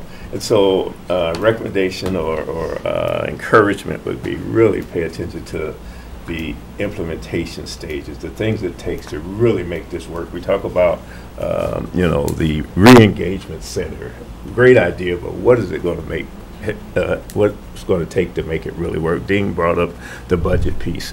I'm not sure why we can't talk about Title I funds tonight that was brought up and how we, you know, what, you know, have these funds been available? Have we been accessing these funds? And so, you know, for me, again, in all things that we do, it comes down to fidelity of implementation. And so, great idea. I'm totally behind it. A lot of good suggestions. But again, hopefully, words of encouragement is to pay attention to, you know, how well we implement this. Thanks, James. Nikki, Kate, Anna. Not trying to be a skeptic, but that's my nature. Sorry about that. But one thing I did like, and that Dean said, was having it in buildings we own. One of the problems that has been mentioned is the use of seclusion restraint, and part of it's out of sight, out of mind. We have them in main building. In these programs in main buildings, people can follow, people can monitor, people can make sure that people feel they belong in these programs. But the other thing I really like is the trauma-informed behavior. I work in juvenile law. The amount of trauma these kids have gone through is massive. To assume they're going to be able, willing, and ready to learn without addressing that is not going to happen. That's half of who they are. And to forget that, I think, is problematic. Additionally, this is a personal thing. If I'm 16, dropped out, or maybe even 17, 18, dropped out, and want to get back involved, we want to make it easy, we want to make it easily understood. Can we please use less acronyms? Because I'm sorry, we as academics love them, and they're wonderful, but I can tell you, to someone who's already feeling intimidated and doesn't feel they fit into the program to begin with, any additional language on that, and, well, what is this? What are they even talking about? They're going to already feel bewildered. But that's just my opinion. Kate, and then Anna, and then Dean again. Thanks. Got a question. So thank you for the work. And in particular, thank you for including so many of the youth comments in the back of the presentation. I think it was really it was very helpful for me to be able to read those first person. Reading those in particular, and listening to Marcia as always, I mean, I hear, honestly, some of what I think we hear from all of our students. We hear wanting to, you know, have adults see value in you, high expectations, not giving up on you, have relationships, follow up, right, respect. And so I'm struggling a little bit with like pulling this out of everything else we do. I hear the value of kind of the focus, and I think we need the focus. I worry about how this fits into pathways and student services programs that we're already kind of struggling with how to integrate special education with how we deliver other services, right? Like pulling this out, I don't know, it doesn't quite feel coherent to me yet how we can address, respect and high expectations, all these things in this office and be doing it a different way somewhere else. I'm not sure I see the distinction between the opportunity youth you're talking about as significantly different than someone 2 steps away. And I don't know, that may be because I'm not able to see from where I sit, which I fully appreciate. But some of me wants more Marsha's, right? And to be able to give people at the grassroots level, like I think the power in what you did is that you went to the grassroots level. Some of me doesn't want this to be a top-down initiative, another big program with a big vision. I want, little programs bottom up that we're giving pockets of money to the people that we know, love, and care and have dedicated their lives to our youth to develop and deliver services. So I've been kind of struggling with what that means and what to say tonight because of that. But this feels like a bottom-up approach that I would love to get a little bit more clarity on, like, where do we start, right? Like, there's a big vision here, but what do we do tomorrow? What does the next 12 months look like? I don't think that's everything that we've laid on the table tonight, but I'd love to be pretty quick and nimble about what we do, and it's hard for me to see how that happens with a central office driving the work instead of folks closest to our youth driving the work. So I don't know. That's kind of a lot. I have a couple of specific questions, I guess. One is what Should I just? Yeah, please. Yeah. Yeah, I think my gut reaction to that and thinking about this idea of this office is I too believe it should be like a grassroots kind of approach, and I think that is the intention behind like physically locating this office like outside of actually like central office, right? And thinking about the messaging. We have family, youth, and community engagement. We have community schools, right? Like, what's different about this than multiple other approaches we've taken with the same idea? Well, I think so. The idea of partnerships being like an integral part of like the core values of this team is partnering and identifying these teachers and these school leaders that may not have formal titles, but really partnering with schools to identify those ideas to help incubate them and grow them, right? And like, yeah, it's challenging to see what that would look like tomorrow and how that begins tomorrow, right? Or how that differs from what we're kind of already doing now. And I think that's, in my mind, I mean, I'd love to get this team together as like soon as possible, right? To identify those individuals who really like are bought in completely to this whole approach of what this office is about. And the students. Yeah, and the students. I don't know if that really gets at. Yeah, I mean, I don't think it's a super clear piece of feedback from my end. So I you've thought about this much more than anyone here. I guess we have a community schools program. We've been very successful from my perspective at beginning to grow that program with staff people in communities that are very close to the teachers, as well as other adults and other individuals that can be supportive of youth. So I guess I'm not sure, what's different, right, about this versus that. And if I think it wouldn't hurt us to be very clear about the role that this office plays that is different than family, youth, and community engagement, community schools, multiple other pathways is not quite a micro school, but it's a small school, right? So just I think that having a bit more clarity about how this fits into the suite of programs that we offer might help. And maybe a final comment on just how it fits in. I do think that how it fits in with student services and special education is an important integration point, not separation point. So just a couple of then specific kind of questions or comments. What role do you believe that youth could have here, right? This feels like an interesting opportunity for young people to play roles with other young people, recent graduates, recent not graduates. I just would love to hear your thoughts on that. Yeah, I think we totally envision youth having a really big role in not only the creation of potential micro schools, but also in the re-engagement of other youth who have become disconnected. It's actually a pretty effective practice. I know a couple of re-engagement centers I look at employ former youth who are disengaged and use them as they go out and recover students that are just like them. Yeah, I think those are the two that come to mind immediately, but I think that's something that I really wanted to make sure was coming through. Maybe it didn't so much in this presentation, but in like the work, that this is much more like youth voice student centric, as opposed to like, we need programs to fit these students in, let's just pop something up and fit the students in, you know? Yeah.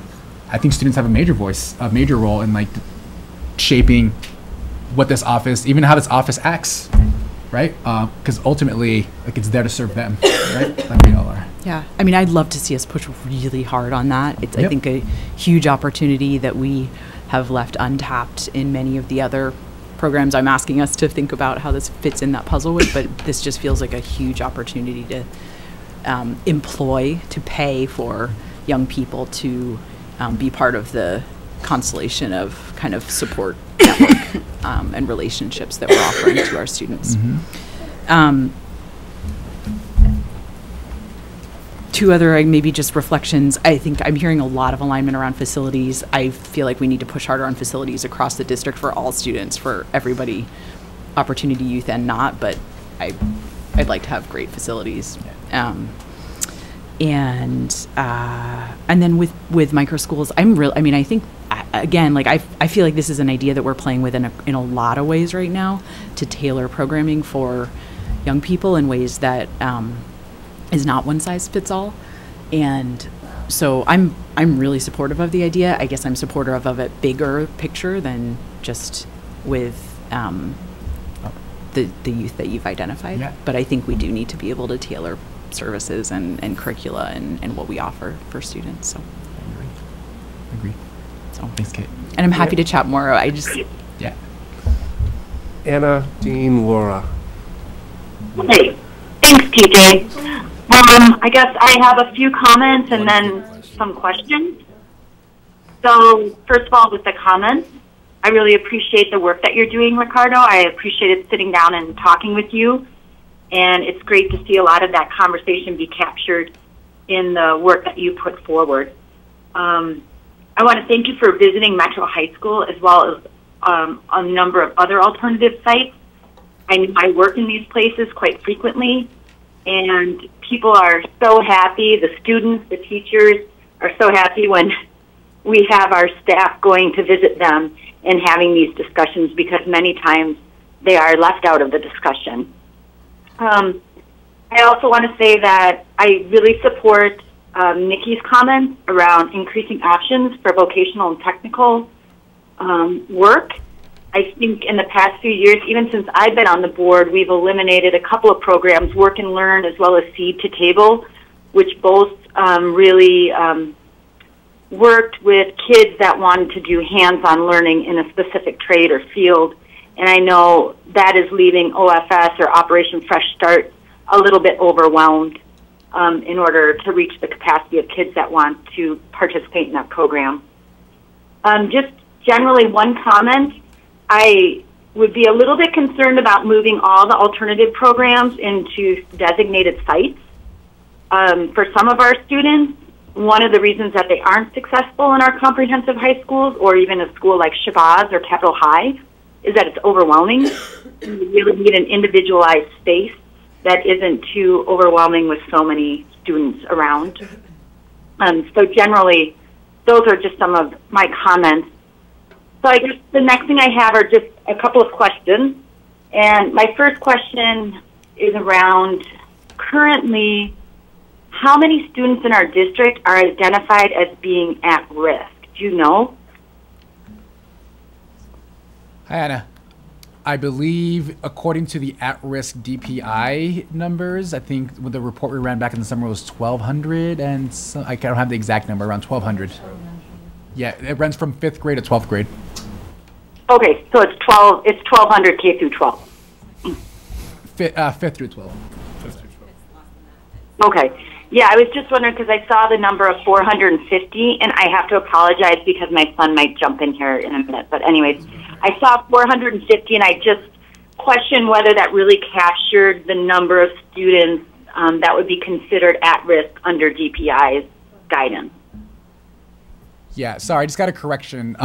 It's around 974 current and active. 974 current and active at-risk students. And the 450, those 3 subgroups would fall under the criteria used that DPI uses. They're just very specific subgroups. So that includes, the 3 subgroups of Opportunity Youth. Okay, and then my question is, you talked a little bit about it. So what is the intersection that you found between at-risk youth and youth with disabilities? There's roughly about 27% of the total 450 Opportunity Youth identified, or identified as students with IEPs. Okay. And that's an interesting statistic to me because when I visited Metro High School, the cross-categorical teachers there said that 90% of the youth that they were serving at Metro High School across all 3 sites, 90% were students identified with disabilities. So I think it's interesting to see how it grows from 30 to 90% as we move to the most restrictive setting of incarceration for youth. So that's an interesting. Yeah, that 27% number is for the 3 subgroups collectively, but you raise a great point. Yeah. Mm-hmm.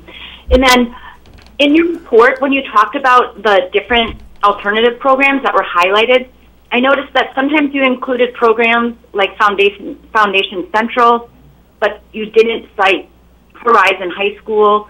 You highlighted Campus Connect, Gateway, but you didn't highlight Campus Connect. What was kind of the thinking around that? So on that overview, it was these are the programs I'm specifically referring to are programs that are open to all students, so not needing an IEP to access. So Campus Connect is a special ed program, as is Foundation Central. So that was the reasoning behind that. Does that make sense? Okay. That makes it. But Foundation Central actually, I think, is for 18 to 20-year-olds with IEP. Yes, 18 and 20-year-olds. That Yes. was the one exception, Anna, that was included because it is the only recovery option that exists in the district, just to demonstrate the point. Thanks, Jen. Yes. Okay, I see. All right, and that's good to know as well. And I assume then those other programs that predominantly serve students with IEPs would be reviewed under student services? Yeah. Yes, all those would stay under and reviewed under student services. Okay. And then my only other comment is just kind of I read through the narrative. I thought it was really helpful. I didn't enjoy. I mean, I felt like they were pretty heartbreaking to read the quotes from the students that were identified as Opportunity Youth. I just kind of wanted to find out what were the comments that you were hearing from the educators that were actually working with Opportunity Youth. I mean, I hear from a lot of educators, and so I know what they're saying, but what did you hear from our educators during your exploration? So one of the things that came up consistently was this idea of options, and that's why it comes up as, one of these significant gaps is not just the number of seats, but just the type of options that are available to youth. And particularly, the waiting game is a term that I adopted. I took from the teachers and the counselors who explained the game that youth usually have to play before they access a program or become eligible for one of the programs that we have. That was pretty consistent. Okay. Thank you. I think that would be great. And I think moving forward, as you continue to work on this, I think youth need to be front and center, but I think we really need to be including those educators that are also working on a daily basis with our Opportunity Youth because their insight is invaluable. And I just want to make sure they're included. And I appreciate you sharing those 2 things because I would agree those are the things that I hear most frequently. In particular around access, which you highlighted earlier on, is that we have a very reactive approach for students that don't fit the traditional model of education. And I think we shouldn't be waiting for students to fail. We should be setting them up for success. So thanks again for your work. Thanks, Anna. Good. Laura and Dean, and we have to move on, and Mary. Laura, Dean, Mary. I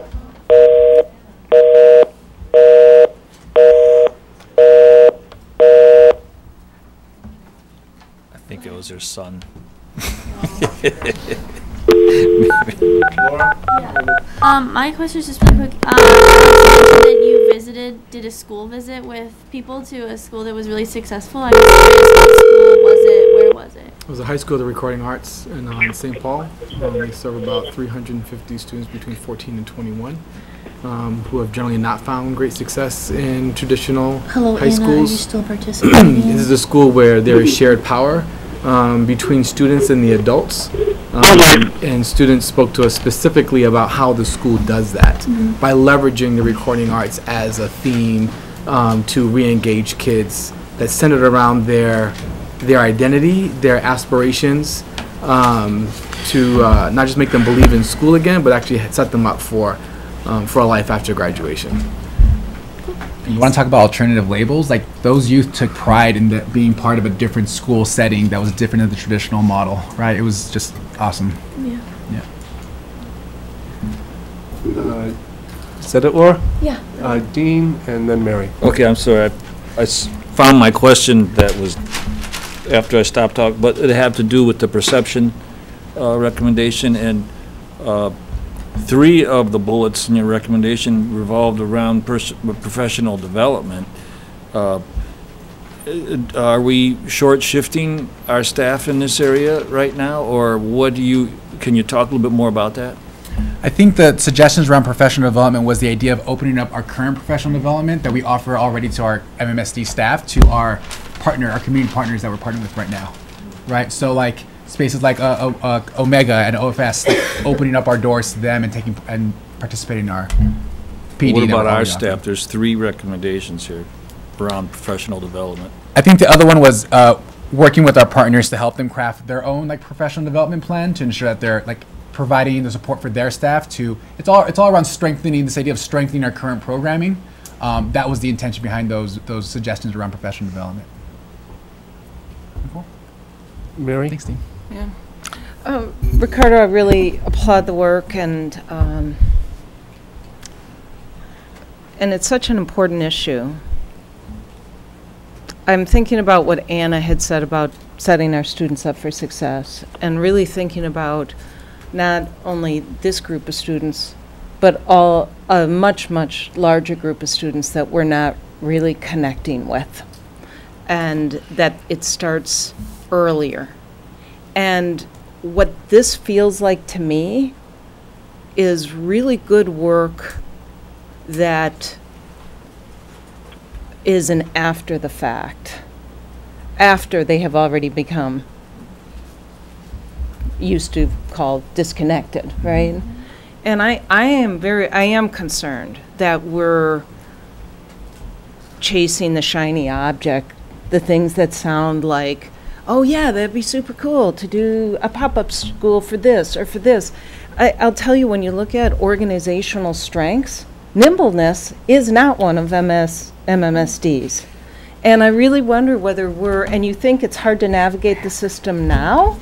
I'm thinking how hard it's going to be when we can't even keep track of what the different ones are.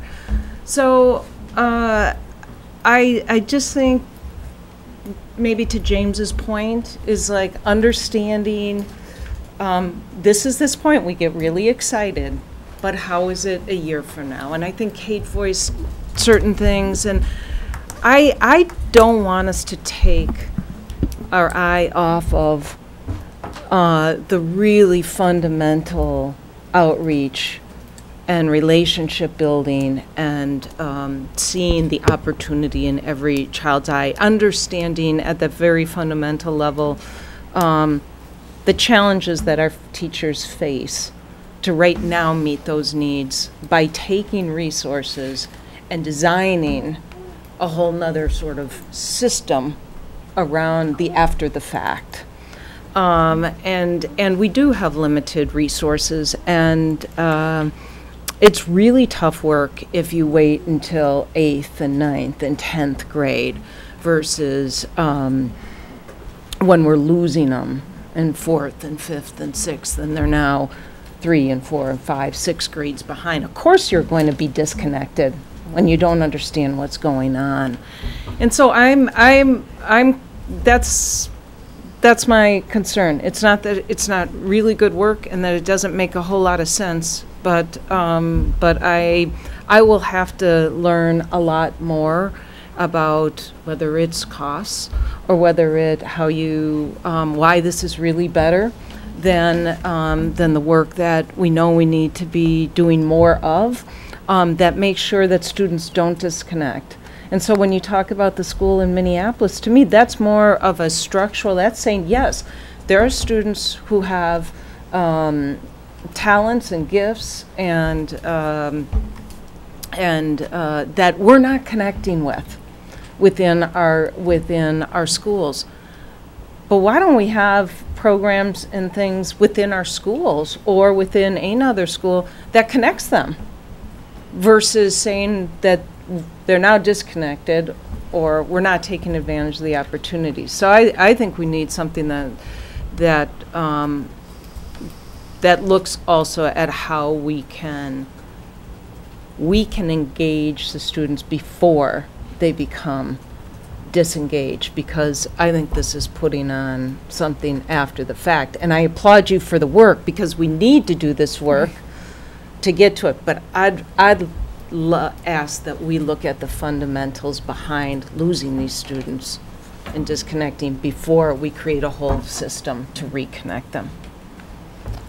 Final comments? Yeah, final comments. I mean, I agree with those comments, Mary, and I think it was one of Ricardo's last points about how we have to be proactive. This is about the whole system. There are real reasons why students end up in this predicament. And they're there.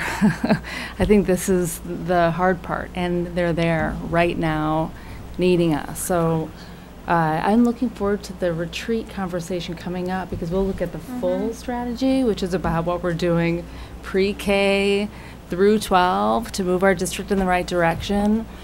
And there aren't many completely missing pieces for us anymore. I feel like it was mostly about implementation, to James's point. Let's do these things well and stay the course.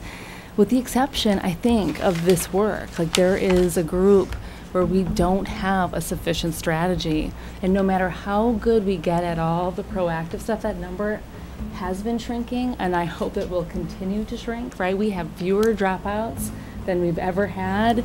We've, I think, cut that not known to be continuing rate in half for African American students in 3 years. I mean, we're going after those numbers. And clearly, you know, making some progress thanks to Capital and Denise and all the people who are out there already doing the work. And there will always be students who end up in these categories, right? I just hate to say, we're never going to eliminate it, and we're always going to need to be ready to recover them. We're always going to need to be ready to move quickly and have an option for them, and not let them sit and wait for 6 months hoping that we can figure something out. So we'll talk more about it in the future. This is just sort of an update, right? This is the best thinking we have. This is what Ricardo has learned to date. I think in the short term, this idea of having a team that is dedicated to knowing who the students are, not just who they are, but knowing them, and helping them figure out with all of our partners the best path forward is probably our first logical step. And we'll have more to share with you soon. I do think it's important for you to see it in the larger picture of where we're going in the next 5 years, because we don't think this is the answer to everything, and we know it's reactive. But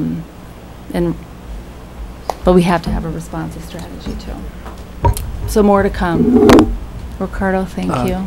Thank you. That sounds actually like a good transition to our next agenda item. Sure is. And I also want to note that we are running a little bit late, so I think we need to be very, very focused with the next agenda item, which is on the strategic framework, which is about the larger picture in the next 4 or 5 years, and things along those lines. And we're running a little bit late, so yeah, we'll get right into it. Don't see Bo and Andrew, so I They're hovering. They're hovering. Okay. And I can get us started. All right. Yeah, I was just kind of looking around the room. Barb, I need the other document, actually. Jen, I can't make the retreat.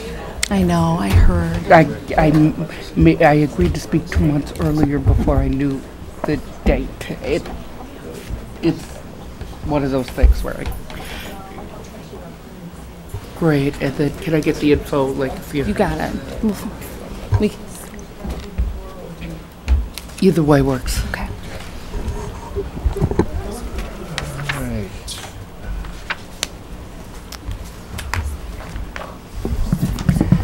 Whenever you're ready, TJ.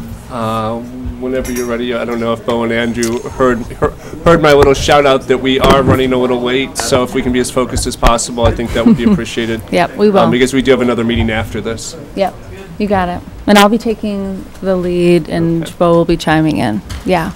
All right.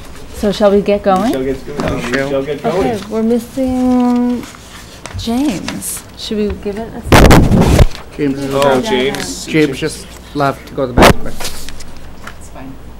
Let's just go forward. Should we James just would move want forward? us. He wouldn't want it that way. Okay. All right. So. If I know James. All right. He'll get caught. Well, it is a good transition, actually, because we wanted to touch base on our process to rewrite the strategic framework. Thank you to the board for all of your hard work to date. Your focus this first half of the school year, which we're just wrapping up, has been on essentially recommitting to our vision, crafting the core values that will guide our decision-making in the next 5 years, and setting a new set of goals and metrics to measure progress towards those goals. We're attempting to kind of go into the final stretch on both core values and goals, because beginning February 10th, oh, sorry, Oscar, we got to actually keep that open. Yeah. It's got to be open. Yeah, you're welcome to. I know sometimes we all want to close it because it gets noisy in the hallway. Manage the hallway. What was I saying? We're hoping that February 10th, and from there forward, we're going to move our focus into strategy. What actions do we want to take to achieve our goals? So we really are hoping that in the coming weeks we can bring full closure, if possible, to the core values and goals and metrics discussion. So with that in mind, I wanted to give you another peek at the core values that you had worked on before. We don't have to spend a lot of time on this. TJ, you can determine what you want to do here. All I wanted to do was offer you some feedback. The core values statements that were drafted and that you discussed at the last meeting. This is the version that you looked at last time.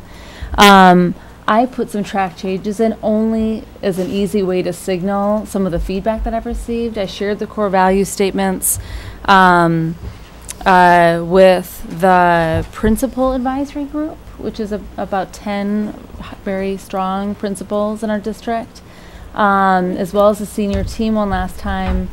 And I just wanted to share with you what they said. Generally, what I heard was a lot of positive support around the core value statements.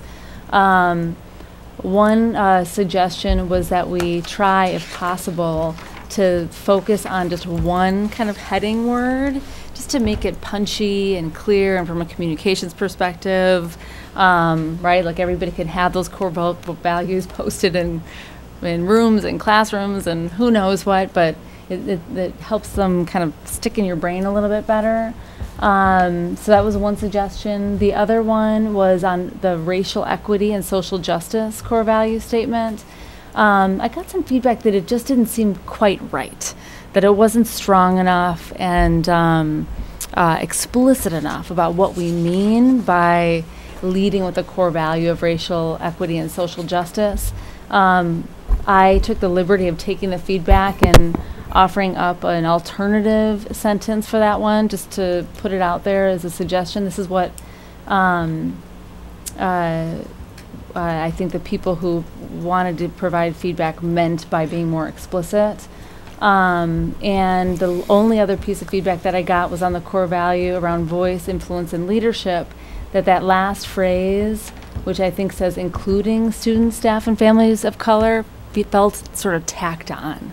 And thought that there might be an easy fix, which I offered up to make it not feel tacked on. So that's it. I mean, that's the feedback, and I'll just offer it to you.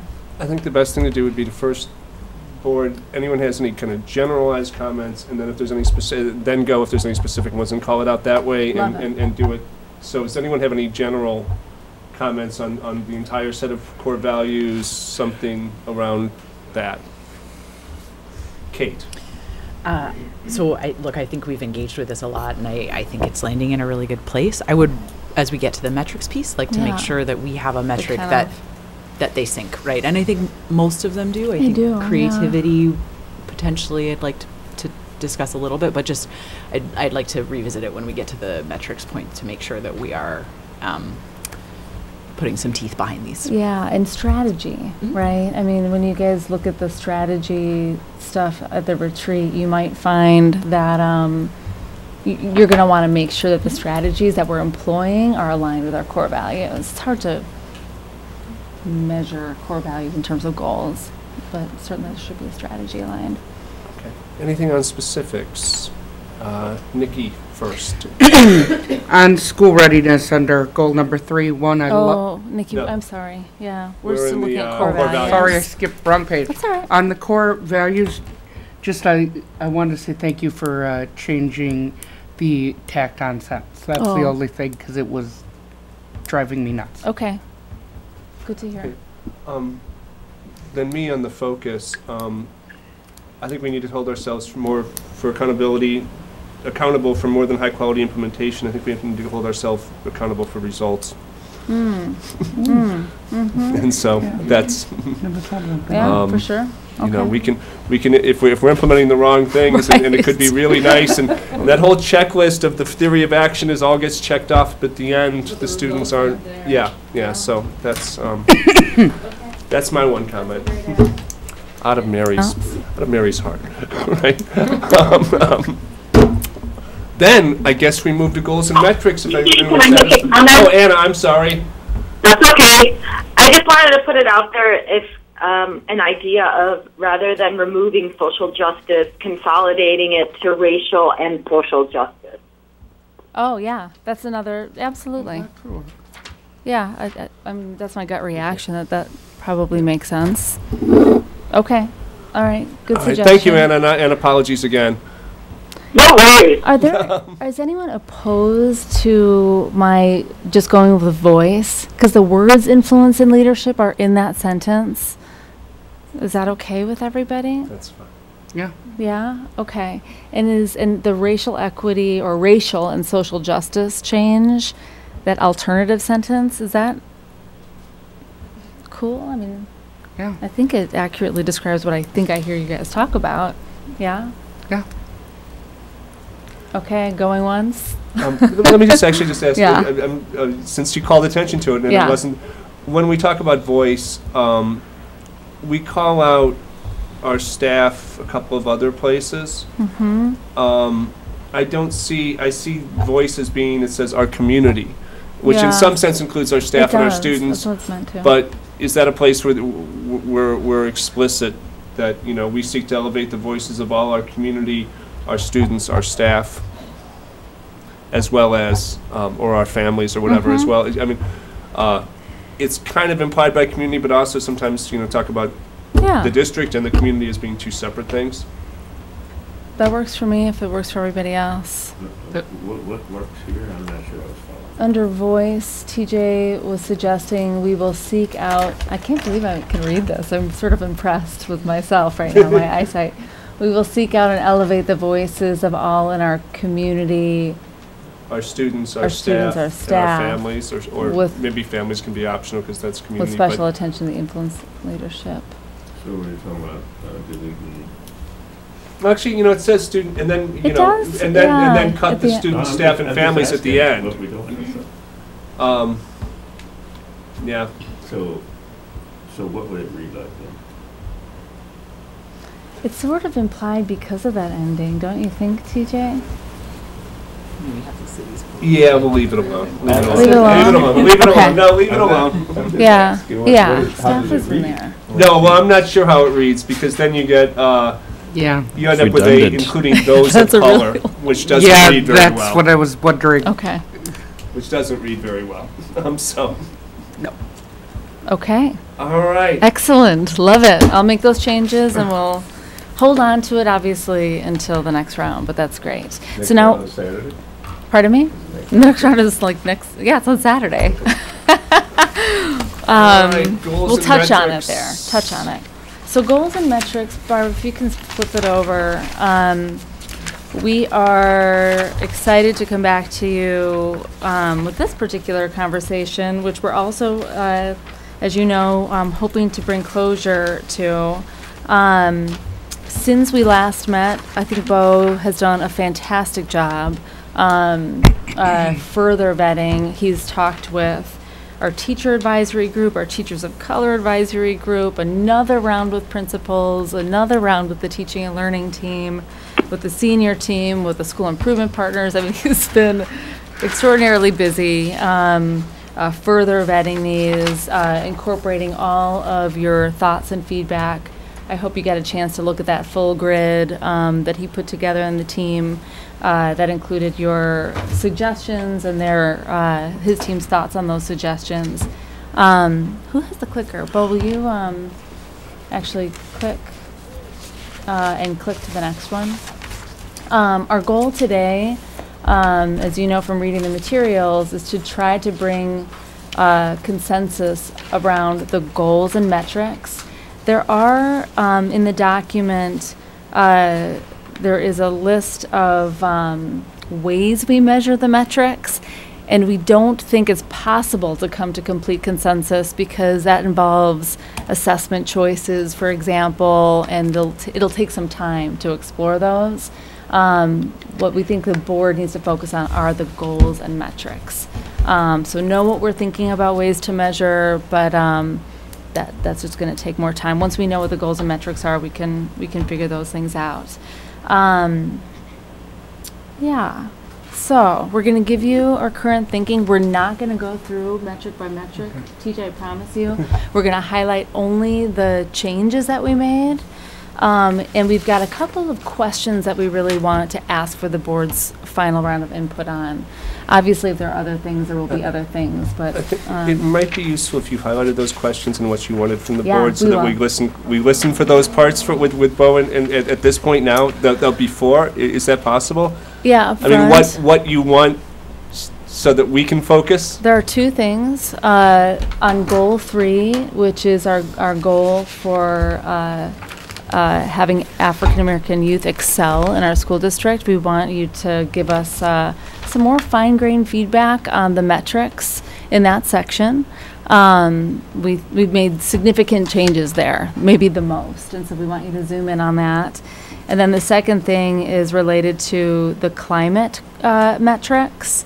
And very specifically, we want you to just take one last look at those power questions, and we want you to get your thoughts on including some sort of school discipline metric, which we haven't quite landed on, but we want to add it in as one last change, and we want to get your thoughts on it. So those are the 2 big things. Goal 2 and goal 3. Okay, Thank you. so let's do it. All right, so thanks a lot for the intro, Jen, and yeah, we've been working a lot to collect a lot of feedback over the last month, and definitely using a lot of the ideas that we've received from this group and from the community as well. So what we're going to do tonight is just go really quickly through the changes in what you're going to see in our current draft from what we looked at last time. And we think this reflects a lot of the sentiments we've heard expressed from this group, as well as others that have been part of this process. So hopefully some of those changes and the feedback is evident here. So what I'll call out here under goal number 1 are just a couple of things that we've shifted from the last draft. So the first thing you'll notice is that in grades 3 through 8 here, we're looking at using MAP as that summative accountability assessment at this point. So previous drafts had the forward assessment in there. We wanted to explore what that would look like. And we think after spending a little more time on this project, we're sticking with MAP right now.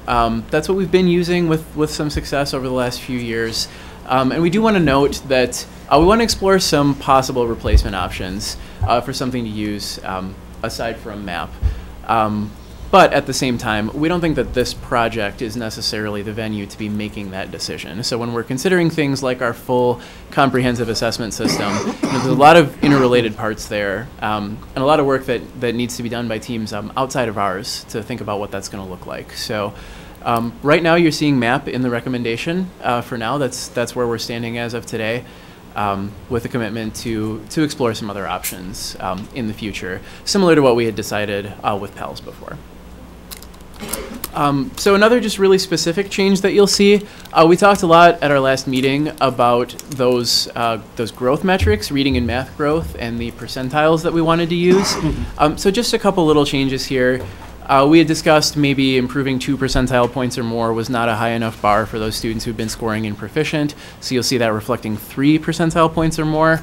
And then we had also touched on, for students who'd been scoring in the advanced result range, our prior recommendation had been to maintain an advanced result. Based on the feedback we've received, we've changed that recommendation to be maintaining or improving the student's percentile. So not about maintaining an advanced result, but actually about, if we're in the 94th percentile one year, we'd like to see that be 94th or above the next year. So that's a direct response to feedback we've received here. So moving forward to goals 2 and 3 here, there's a couple more substantial changes. So first small thing to note with goal number 2, which is around the district and every school being a place where children, staff, and families thrive. We had talked at our last meeting about the percentage goal that we wanted to use for attendance. You'll see that we are using 90% at this point based on our discussion here. You'll also see a new metric added here. So we know some of the feedback we'd received from this group and from others was this idea of capturing something around our workforce. And so we've added number 11 here, a metric around the percent and number of teachers of color in the district. So the other thing that Jen mentioned already, we know this group had talked about having a behavior metric, something around discipline or student behavior. And we wanted to talk a little bit more about that tonight. We think if we do that, that fits within goal number 2 here. So that would be maybe a number 12 to be thinking about here. So then moving forward to goal number 3, where we really wanted to have a decent amount of focus tonight. This is where you're going to see some more substantial changes from what we had last time. So when we were working on this set of metrics, we wanted to rely on academic research, we wanted to look at best practices, and then we looked at publications from Race to Equity, Justified Anger, My Brother's Keeper, and really just trying to get a sense of what seems like it works, what seems like it's effective, and what our communities really care about. So with that in mind, you're going to see a couple different metrics here that are really not just about improving, but they're really about excellence, achieving, reaching a higher level. So we wanted to have a really positive approach here. It's not about things like fewer students failing, but it's about more students achieving and more students reaching those goals that we'd like to see. So a couple additions that you'll see here are a focus in on grade 3 reading proficiency and on grade 8 math proficiency. So in goal number 1 here, we're already looking at proficiency kind of in aggregate across grades.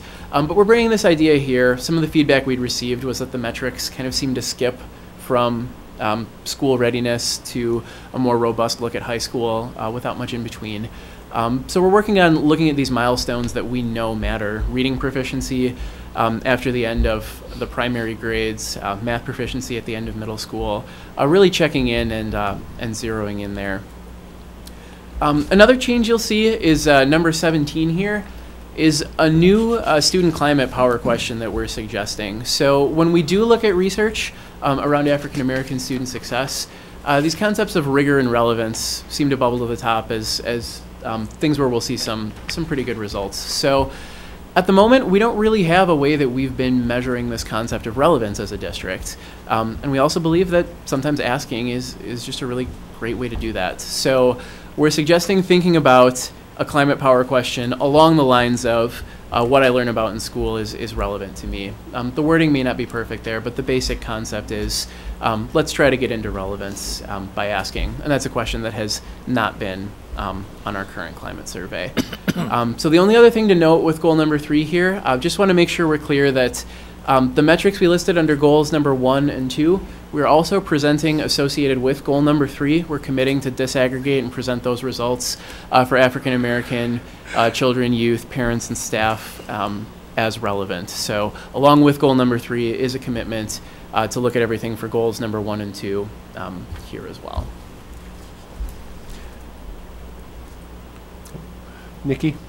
Yeah. Just a question on the behavior, possible behavior metric on school discipline. Can we actually focus on the ones here first and then get to the what's... You haven't gotten to that one yet, right? We're basically done. Okay. Sure, Well, then yeah, I'd like we to can- focus on these ones here for Sure, a second. yeah, we can do that. On goal number 2, if the only, besides the power question, if the only metric we're using for our staff is % of teachers of color, and I was a long-term non-teacher of color in this district, Sure. I would feel that essentially that we're judging success by replacing me. And I don't think we want to judge, think we want to send that message. And so I could see having additional ones and having this one as one of them. But if it's the only one around the power, I said in addition to the power question. That was the first thing I said, was in addition to the power question. To me, that sends that message. The other is that, again, I would say this across the board, but particularly, again, reminding of what Marcia said, Marcia's students tonight, but I would say this for all of our uses, that the proficiency cut score is the wrong cut score to use. Another study just came out, highlighted both, I believe, by Dan Ravitch and also, I believe, in the Atlantic recently, another study showing that the NAEP-based proficiency level is a what based? NAEP-based National Assessment of Educational Progress is misleading and nearly useless for school improvement and accountability purposes. And so, I have and will again suggest it across the board, but especially when we look at the percentage of our students, of our African American students, as well as our low-income students, and our students with disability who are well below proficient. So, again, across the board, I'd push it, but clearly in this place. And I think that balances with things like advanced coursework. We're not talking just about, about basic literacy. We're also throwing other things in there. So those are my comments on goals 2 and 3. Now we can move to goal 4. It was goal 3. Talk about and Mary. those, yeah. Yeah, I have a comment too, TJ. Okay. Mary, Anna. Jen, did you want to say something? I would like to comment on both of those things, but I wasn't sure if you wanted to talk Yeah, to I'm one confused. another. I mean, I know my personal opinion, TJ, on the percent number of teachers of color, it was a suggestion made at the last meeting. We talked a lot about wanting to hold it up as a metric and where it made the most sense. I did not read it in that way, so I'm pausing and trying to think about that. I will say, I mean, I've talked with about 1,000 people in this engagement process, over this first semester, and the desire to have a more diverse staff, I hear it from everyone, right? I hear it from our white teachers and staff members. I hear it from everyone as a desire to make sure that every child is having exposure to teachers from all different backgrounds. That makes the climate better for everyone, the adults and the students alike. So I'm interested in the kind of gut reaction when you saw it. I don't and think I'd like it's, to. Again, it's because other than the power question, it's the only thing they're doing with staff. It's not that it's there. Not objecting to its presence there, it's presence. Yeah. I'd be curious about other people's I reaction mean, to I think it. I had suggested it the last time in the context of a goal around workforce, right? That we would actually assert that we want to be an employer of choice, right? That would be a fourth goal, and that it would have a suite of metrics, probably 3 underneath.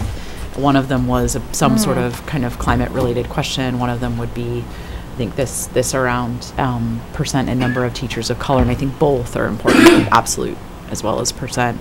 And then the third, I think we had discussed something like percent of teachers with proper licensures, et cetera. There's a lot of options, right? But that it would be a different statement to say one of our goals is to be an employer of choice for our youth, right? I mean, we rely on our staff to implement everything we do. So I think look, that was the context, at least in the last discussion.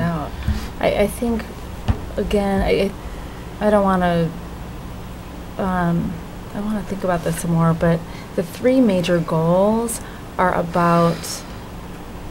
I realize goal 2 is also about staff and families, but they're generally the goals are meant to be about outcomes for children, right? Kids are on track, that they're having a good experience in school.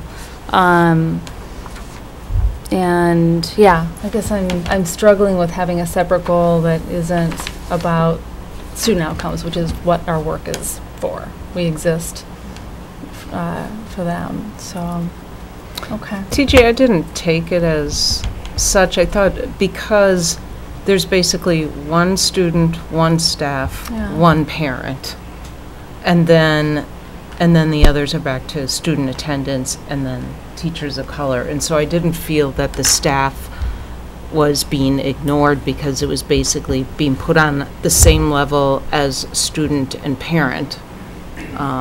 And I think all 3 of those are incredibly important part of our community. So I guess that's why I didn't take it as not being that. But with regards to the African American, the goal number 3, I applaud adding those other ones. My cynical self on the student climate power question, what I learned in school is relevant to me. I mean, if you had asked me that when I went to school, I probably would have said, like, why am I taking this class, right? I mean, I don't know if that's the one that reflects most, but I defer to the research. And the wording about it is even, do students understand relevant? Like, what is relevant anyway? So that one I have, and then I will continue to advocate for a different metric than advanced coursework participation and success rate. I think when we look at on track for graduation and then we look at advanced coursework for African American students, we are missing we're missing the big share of our students with that are on track. They'll maybe graduate. And then that's a 9th grade anyway. So I think we basically have missed most of the students, 90% of the students after the 9th grade on track. And so that I think that entrance into post-secondary, whether it's a 2-year or 4-year, is meaningful. We have seen incredible progress for Latino students for that. We have not seen the progress for African American students, and I think it really is an important benchmark. I think the only other one I would recommend versus that one, but it's that has shown research is that GPA is basically the biggest predictor of whether students enter post-secondary, and that percent with the 3.0, or if we want to put it at a different 2.75 or whatever, is a strong predictor of whether they're going to not only graduate but have options post-graduation. And Mary, can I ask you a question? Are you imagining that one of those metrics would replace 16, the advanced coursework? Yeah, okay. I just don't. So replace it with the GPA, for example. Okay. Yeah. Or or really look at what, Yeah. I mean, we have programs around getting students enrolled in post-secondary. We know Yeah. that we know that the economy is a high school degree is not going to cut it. Right. It's not going to prepare our students to be community ready. Well, you had some concerns just about data turnaround on the post-secondary Yeah, goal, that's- right? Yeah, So, yeah. So I mean, there's just a couple logistical concerns there. Data from the National Student Clearinghouse, which is how we'd be able to vet post-secondary enrollments. It's pretty comprehensive, so we have a good sense of who's enrolling and who isn't. We just don't know that particularly quickly. So, I mean, the data files becoming available, you're probably looking at December after a school year ends. So, your best case scenario, if everything goes well, is everything being reported on kind of a 1-year lag. We get that now with Which we do with graduation. Yeah. Absolutely. Yeah, Absolutely. The other thing is, that data is obviously not going to account for things like students intentionally taking gap years and things like that. But, it's it may be a smaller subset. But it's just, these are just things that are brought up to us as we work on it. So, yeah. okay, that's good feedback. I believe it's Laura, Anna, and James in that order. Okay. Oh, I didn't remember, I guess, it sounded like we were not talking about what was in black, just what was in red about what we were using to measure these things. So that was my comment. So if we're, trying to save time. Okay, thank you. Anna? Sure. My comment, I want to agree with Mary in regard to the point 16 around advanced coursework participation. I also feel that looking at something like GPA or credit completion would be a better indicator of students excelling. I just worry about with advanced coursework, there's so few African American students participating in that we wouldn't have much to look at this point, and not that that couldn't be changed down the road. I also agree with TJ around 11. Percent in number of students of color, I think, is too narrow. I believe that we also need to be focusing on the percent in number of teachers with proper certification and licensing. I think this has become a crisis within our workforce that works with our students with disabilities as well as our English language learners. And we really need to focus on bringing in teachers that have the certification, the licensing, and the expertise to work with these students. And I don't really see it as like a either or. I don't think we have to say we either have this or we have that. I really think as a district we should be striving for both and when it comes to this area. So those are just my two general comments. Okay, thank you, Anna. James, and then Kate. Yeah, number 11, percent of teachers of color. I guess I always assume if you're going to hire a teacher, you're going to hire one that has certification and qualifications. So I always assume that goes hand in hand. It was a comment about replacing teachers. Well, vacancies happen for a number of reasons. People get better opportunities, they retire. So when we talk about increasing the number of teachers of color, I don't think we're talking about replacing anyone. We're just talking about whatever there's a vacancy that we try to do a better job as we can to improve the percentage of teachers of color. It benefits everyone. So it has nothing to do with replacement. It's let's see if we can do a better job of it. Many teachers, many students go through our district and never have a teacher of color. So we're missing out on a tremendous area of tremendous opportunity to improve education for everyone. So I'm a strong advocate for that one. Just because we don't have many people or kids of color participating, number 16 in advanced coursework, I don't know if that's a good enough reason to say we shouldn't have it. And in fact, if we're going to talk about college readiness, I mean, do we just want the kids that are taking basket weaving? I mean, don't we want to, I think if you're going to be college ready, you have to take some really difficult courses. I'm not sure about taking that one out. Now, that's not to say we don't need GPA. I'd love to have GPA. There's no reason why we can't have 18, I don't think. But I don't know. I think we have to have advanced coursework. We have to have some rigor in here for students, or it's not. I mean, there's just no way without rigor you can be prepared for college. There's just absolutely no way. And I'm not sure about the why we're just identifying at the 9-12 level. So maybe on Saturday we can talk some about that. But by the time they get to 9th grade, if they haven't had rigor, it's not going to work in 9th grade. So K through 8 is important, in my view. So food for thought for Saturday. Kate? I would agree with your comments, James. Just Kate, maybe two other ones, and I know we've talked about these before. We can talk about them more on Saturday. You guys were actually not going to have a ton of time on goals on Saturday, so whatever. I'd love to get as much out We'll on take the the table. 200 pounds. Okay. Yeah. Okay. Won't do a ton. All right. So one of the goals that we had, or one of the metrics that we had discussed last time at the end, was around open enrollment. And it's not here, and I read the explanation. I really feel like it's the best metric we have to understand what our community believes about our schools from a trend perspective.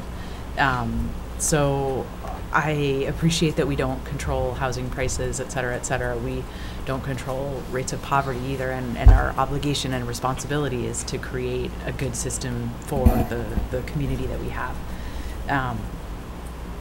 So I don't know where it fits, but I do feel like it captures something that isn't captured at the level here, right? It captures something about what our community thinks about our facilities, and whether they want to send their kids to our schools, right? So I think I'd like to at least close out that conversation, and if I'm the only one that thinks that, all good, but I'd at least like to close it out. The other one that we had discussed and isn't here was around behavior. Yeah, we asked to, yeah, we were suggesting it. So I just wanted to make sure that we at least had the opportunity. There were kind of some big things that weren't in here that we had talked about, that we had the opportunity at least to align on whether we want them to be in here or not, right? Yeah, that was one of our questions for you. So those were the two big ones. On the workforce piece, I think the other one that we had talked about was retention. And I appreciate we exist to serve students. The only way we serve students is by having fantastic staff. It's an input metric, not an output metric, but I do think it's a critical one, particularly given the way that our workforces are changing. We know that we have declining supply of hard-to-find skills like bilingual and special education teachers, right? So it's just a way to keep an eye on the input as well as the output. And I think it's fair for our community to expect that they're going to get great and wonderful teachers when they show up who are happy and retained, et cetera. So. Right. I'm going to go, and then Nikki, and then I think we do need to move on to behavior net metric, and then Dean. Me, Nikki, Dean. A couple things. Again, I want to, what Kate said about that. I think that our conversation last time around the staff question was envisioning something as a separate goal that had multiple dimensions to it.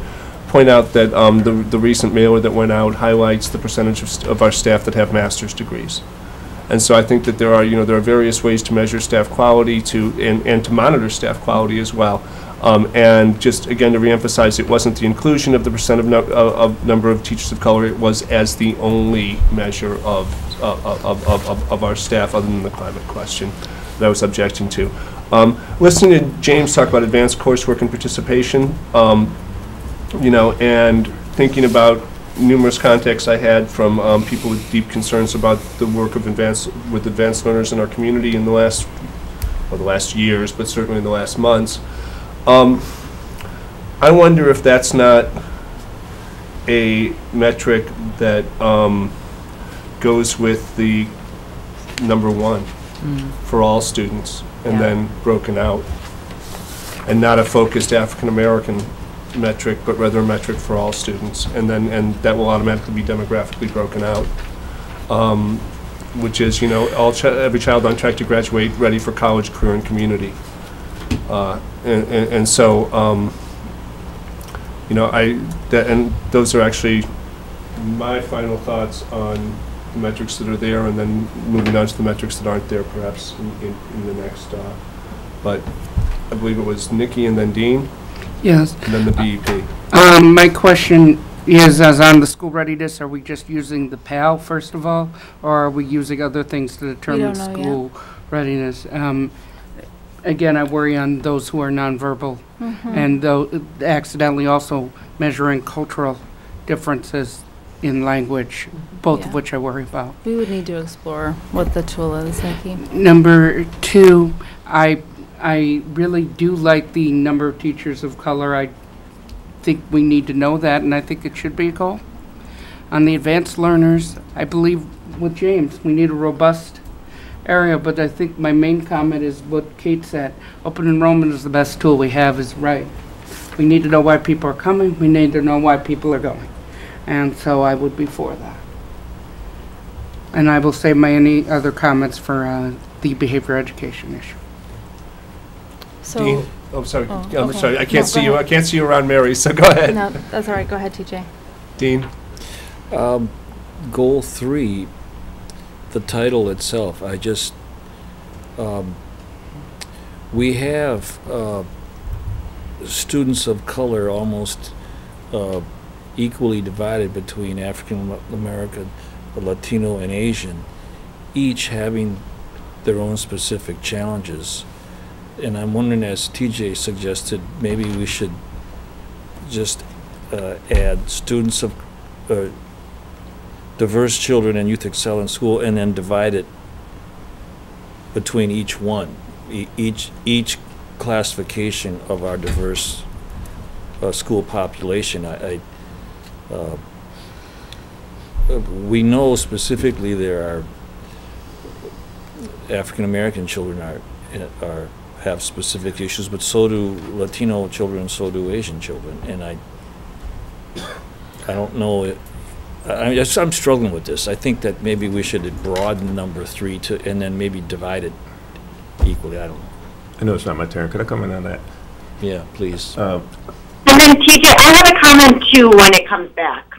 Okay. James, Anna, and then Yeah, did I lose somebody in think there? what we're trying to do here is that we're trying to call out African Americans because you have what you say is absolutely correct. Everyone has issues, but what has happened in the district historically is that African Americans are static to dropping behind, and that we're trying to emphasize the group. And so that's why I'm calling it out for African American, putting emphasis on it, because they're static to falling behind. Yeah. And so we can continue to bundle them, but if you don't call them out, you know, and that's create a specific goal around this particular group. Yes. Which I don't have a problem with. I'm just no, I know, but I'm saying that's why it was being called out. If I mean, if I'm not correct, you can. You are correct, James. Yeah, and we do disaggregate by all student groups, Latino, We do that Asian, anyway, yeah. for goals 1 and 2. Okay, Anna? Yeah, so I just want to clarify because I'm wondering if maybe what I said was misunderstood. I'm not opposed to including advanced placement coursework under the section for African American students, but I don't feel like it's substantial enough, and I think there needs to be something around grade point average or credit, staying credit-wise ahead of the game. I just think by looking just at AP coursework, that's not enough to measure if our students are excelling in our schools. And then I would also say in regard to the certification, it's my understanding that when we look at our teachers that are working with our English language learners and also in our DLI program, my understanding is like 40% of our teachers are on emergency certification. Is that correct, Jen? I'm sorry, Anna, what was the question? What percentage of our students are on emergency licensure? Yeah, and looking at like in our bilingual education. Yeah, I can't remember that percentage off the top of my head, but it has increased as we discussed at one of our recent meetings. Okay, so that's my thing around talking about, again, I'm not opposed to not saying the number of teachers of color in the district, but I also think we need to be looking at increasing the number of teachers in our district that are certified. And I think in some of, when we look at our ELL, program, we have a lot of teachers that are not certified. Yeah. Go ahead, Jen. TJ, I appreciate that everyone wants to maybe continue this conversation at the retreat, and we certainly can deal with any dangling issues, but we really need to start talking about strategy, and I mean, we could let this conversation go on forever. I think I actually want to go back through and make sure I have heard what I think I've heard, because we need to start to bring this to closure. And I want to remind everyone that, like we talked about last time, we look at a lot of data. There are other substantial reports that drive action in our district. This is the annual report, which is our public report to families in an effort to hold us accountable for serving their children well. And I mean, that is what the annual report is about. Thank you for getting that, Kate. So while I appreciate things like the open enrollment metric, very important, right? Very important. For the vast majority of families, our open enrollment number is what now, Rachel? It's under what it used to be. It used to be around 1,000. It's probably not around 700 something now. It's definitely been going down, so I don't mind. Work for me, but I think that parents, 20 of them about. Yeah, we usually use are our students, right? You know, it's not a meaningful metric for the families that we serve. So I guess I'm trying to figure out, like, where behavior. Just because we don't put something, you know, in here doesn't mean it's important and actionable data, including like teacher licensure information. Very important, really important that we look at that every year and that it drives action. But this is the most powerful set of metrics to show families that we're following through on, you know, making sure their children are doing well in school. So that's my take on it. But you are the board, and you do set the goals at the end of the day. So let's touch base on the behavior metric, and then I want to go back through and make sure that our proposal is to have a metric under the climate section on behavior. We didn't know what metric it should be yet, so we wanted to offer it back to you to see if you had any specific thoughts on Let's that. talk behavior metric, and then I would like at the end, just if there's anything, Kate brought in a couple of things that were left out, if there's any last chance to bring anything up that's been left out so far at the very end. So let them present on the behavior metric first, I think, right? Or do you just want open-ended? Behavior Jen? metric. No, Jen, but do you want to present? Nikki's got a comment on the behavior metric. We were interested in adding one metric in the climate section. Yeah. Bo, do you want to offer an idea or two? Yeah, no, and you know, obviously just brainstorming, but you know, we have tended to try to keep our metrics as things that are positively framed, right? So a higher number represents something we want, you know, moving in the right direction. So, you know, something along the lines of the percent of students who are not experiencing exclusionary discipline, or you know, are the kinds of things we're thinking about. But you know, absolutely kind of open for ideas here, since this is a newer developing concept. All right, Nikki. Just have a quick question.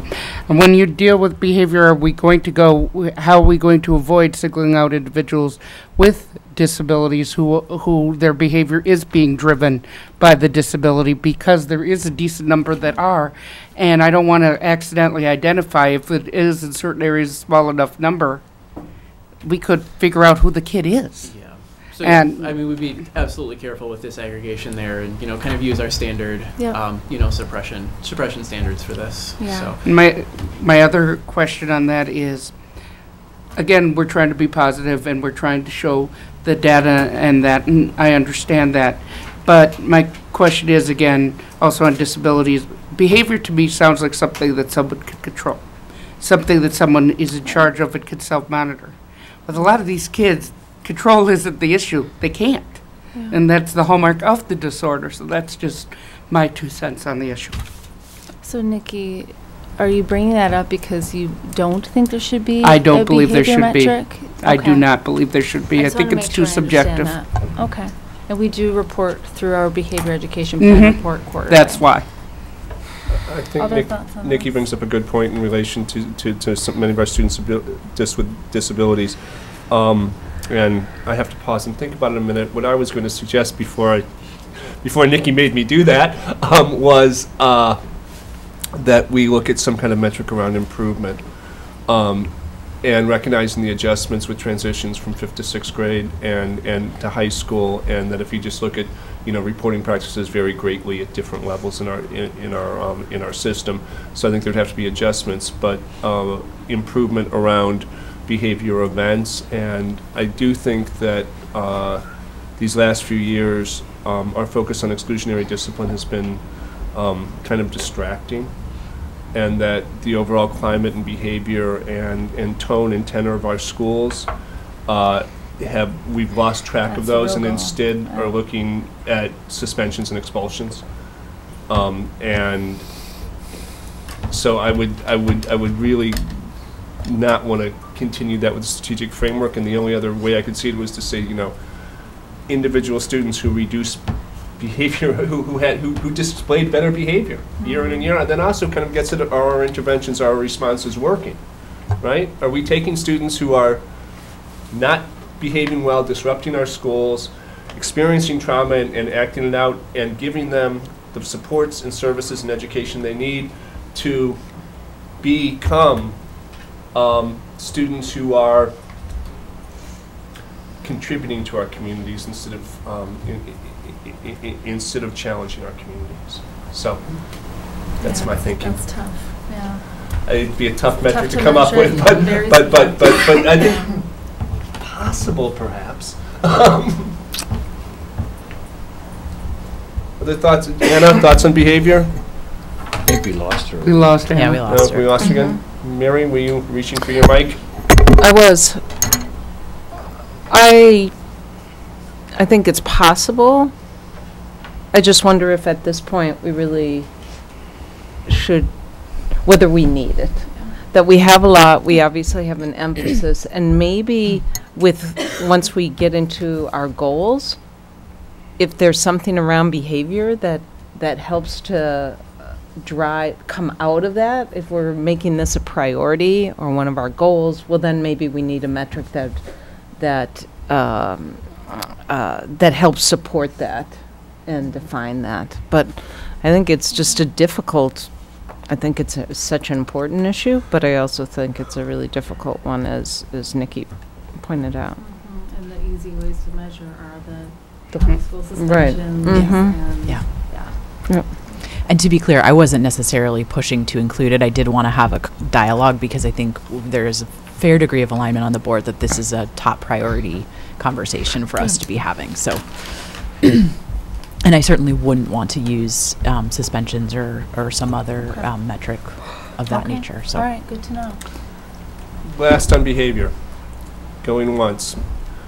All right. I have two more things that aren't here. One of them is speaking to one of them is speaking to the open enrollment goal. I understand what you're trying to get at. The way that our neighboring districts can influence that by being open or closed to enrollment pulls me away from it. Pulls me away, and just that's kind of my comment on that. That out of all the arguments that were made in the matrix about it, that was the one that resonated with me. Second is that, and I think I've said this every discussion we've had, the well-rounded goal we had before was bad. Yeah. I still think we need a well-rounded goal, and again, I go to that mailer that went out to some number of people, and what did it highlight was well-roundedness. I mean, if you look at 3 or 4 of the bullet points, we're about well-roundedness. We have arts, we have science, we have this, we have that, we have languages. Yeah. So I will continue to push. I would like to see a draft, improved, well-rounded goal. One that captured and called for improvement and differences among our schools. I think the big problem before was that 100% of our K-5 kids had exposure to arts, and so that wasn't a meaningful goal. Final thought, Kate. So just two last comments. The first is just to close out the enrollment piece. I mean, the overall trend on leavers is increasing, but joiners also have, right? So, look, we saw 2 new schools authorized in Madison this week. We live in a competitive environment for schools, and so I don't think we necessarily need to bake it in here, but I do think that if we turn our heads away from that, we're not necessarily putting ourselves in the best position for future streams of funding. So that's kind of the piece on that. The only other comment I had was just how are we going to roll this out, right? I think MAP, we talked a lot about MAP and using versus not. There's, I think, opportunity to improve how our staff use and think about MAP. And I would, based on that, I guess probably in some of these other areas as well. So I just would love to hear your thoughts on how we're going to roll them out so that these actually drive action, right? This is us saying this is what matters. And so I think that communication piece internally, I'd love to hear a little bit more about. It doesn't need to be now, but I do think that's a critical part of this exercise. Final thoughts. Can I try to Do you have, summarize if there are no good luck with that, additional- but yes, no, please do, Yeah. please do. I It's really gonna be need hard. to try. So let me try to do that. So on goal number 1, I did not hear any consensus around change, although I did hear this desire for something like GPA, and possible college. I was going. saying that with goal 3, I not know- with goal 1. I know you were, but Okay. I'm wondering, Mary, if it's something we should also look at just for goal 1. I mean, it gets at the same point, I think. And when you brought it up actually at the last meeting, you brought it up in the context of goal 1. So it just seems like that GPA idea keeps resurfacing. And I think we will take that as a kind of final tweak to figure out the best placement for it or the college going metric. But that seems like there's some desire, is that fair to say, to figure out how to build in GPA or the college going metric? Is anyone opposed to that? Okay. I think that on goal number 2,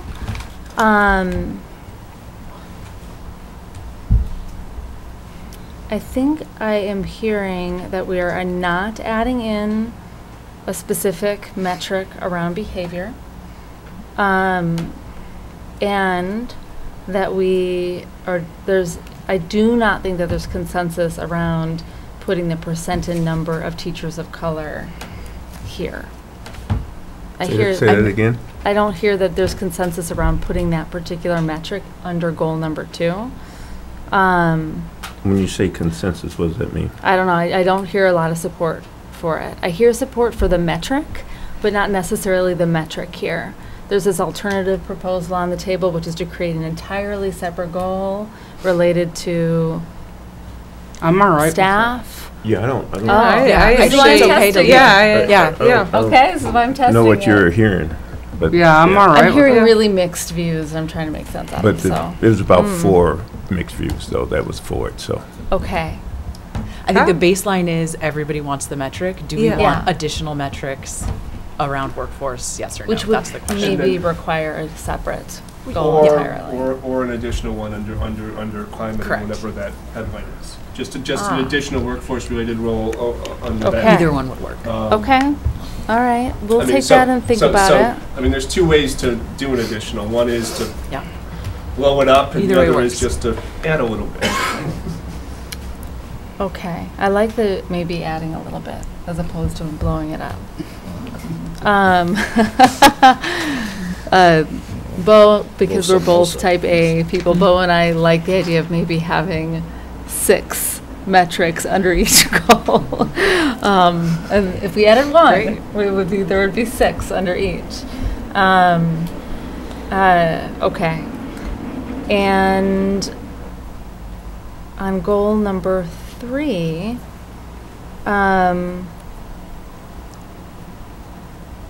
there was a concern about maybe the word meaningful or relevant, like could you use meaningful or some other term to get at the the concept of relevance, which is research-based and important. I was bringing Yeah. up whether that's actually the right question. There's the thing about whether Yeah. it's the right language, but And it's the the example right I question. gave was I think students Yeah. don't actually. I think they question whether most of what they study is relevant to them. Okay, so I we'll think your about best that. metric of that is number 10, probably.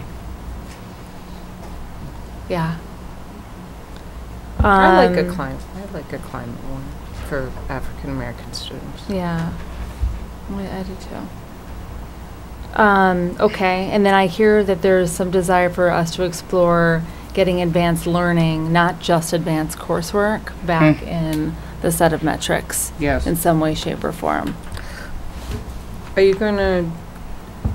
I thought I heard around 16 that there was interest in replacing that. In fact, advanced coursework was. There was a Not really. mix. Yeah. I I'm thought not it was really added quite to sure it. what to do it. I think do there were with two it. different discussions. One was replacing it there, the other was doing it universally. Right. So that's So I heard 3 options. One was move it to number 1. 2 was broaden it so it was K through 12, Mhm. identification of African American students as advanced learners. Mhm. And 3 would be replace it, and they're not mutually exclusive options. Right? Those were I the 3 think things I heard. I'm not sure I would see it as that. I think very specifically for goal 3. I Mhm. feel that we are doing a great disservice in our leadership if what we have for high school for African American students is first 9th grade on track. That's one grade, 9th grade. Mhm. And then we're saying that it's advanced coursework. Because with our goals, we should be setting a signal to our staff and the leadership about what is really important. And right now, with African American students in our high schools, what's really important to me is they graduate. Right? I mean, we still have a long, long way to go. And secondly, I would say that they enroll in post-secondary or are prepared if that's what they choose to do. And I think that impacts very much every single day what our staff are doing in our schools. And if we aren't sending the message with our goals that we want to see every African American student graduate, and we put a goal around it, and instead we put a goal about advanced coursework, I think that we're just sending a weak signal about what really are the priorities here. And I want to see African American students graduating at the same rate as white students. That's just we got to have something that's a lot more powerful and visionary. I agree with you, but white students graduate, but they also go on to college and they're. Right. I'll say we can do that too, but at a minimum, it has to be graduate. But if there's no rigor, you're not going to college. You can graduate and go to McDonald's for a job. But if you there's know no what, rigor, you're not James, going to college. On the research shows that if students with the biggest predictor of going on to college is not advanced coursework. It is the GPA. And We can have GPA, and I know we get into this academic research thing, but I'm not going to have a kid of mine not taking any, and I don't know any students who go on to college that don't take some rigor. I just don't know any. Now, I'm not even going to get into the research, but rigor is very important. All the kids I know, do you have any rigor in your yes. I mean, rigor is very important, and how else do you measure it? Well, I would say right now, what percentage of African American students are we graduating? Well, you're going somewhere else. I'm not saying that's not important. I'm just saying, along with that, though, I think if you're going to talk about college readiness, you have to have some rigor. That's just my viewpoint. Okay, then what I'm hearing, Jen, is that we have to add, how about, show of hands, who wants to have an African American graduation rate as a goal? It's already in there. It's already in goal there. number one. It's under number 1. It's under goal number Yeah. 1. So that's the thing. And we These are call sort of out- enhancements to goal number 1. And they will be disaggregating every single one of those metrics. And that's for African four-year American youth. completion rate? That's the grad rate. That's the graduation rate. Traditional grad rate. See, I don't know, to me, it just doesn't, if we're saying, then I would be on something that does show more than advanced coursework. It would be how many actually college. enroll Yeah. in college. And that I think is a bigger, I think that's a bigger predictor than it is advanced coursework. Well, But to your I point, you're mean- not going to get into college, not the college of your choice, if you haven't taken some sort of advanced coursework. So Okay, I'll let it go, but it is, we also have third grade reading proficiency on goal number 1 too. Then why do we call out that? in goal number 1, it's the average across the 3rd through 5th grade years. So there isn't just 3rd grade, and we know that you know, just given the disparities when it comes to reading proficiency, that we really wanted to pop out the 3rd grade metric for African American youth.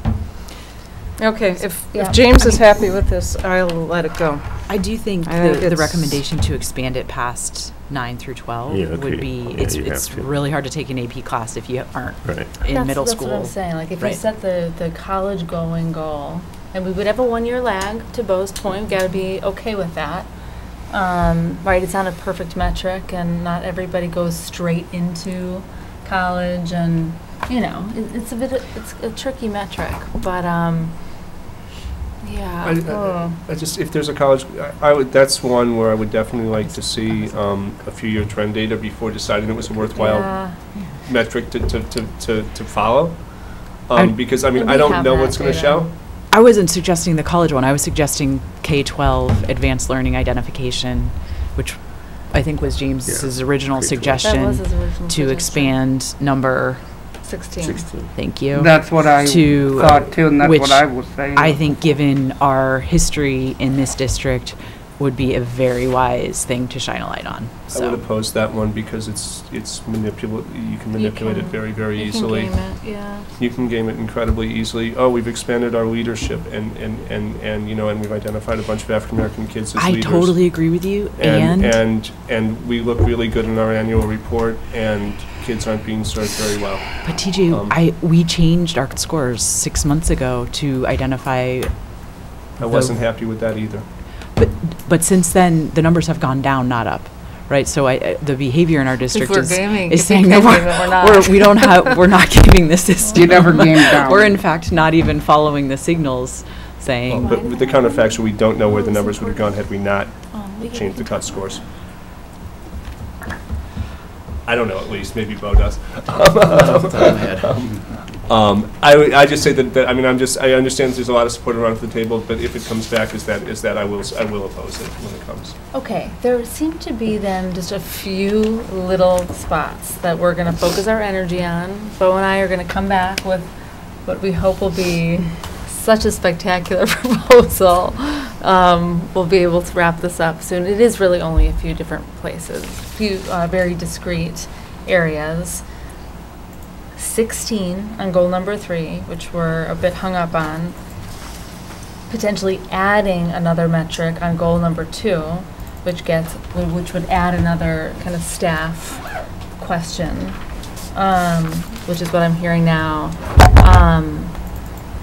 And I want to think about this GPA and college going rate, because even though it might not end up in number 3, it could be in goal number 1. So I want to think about that. I'd like to have this updated version ready for you guys for the retreat, so you can take a peek at it. And I want to have a discussion with board officers.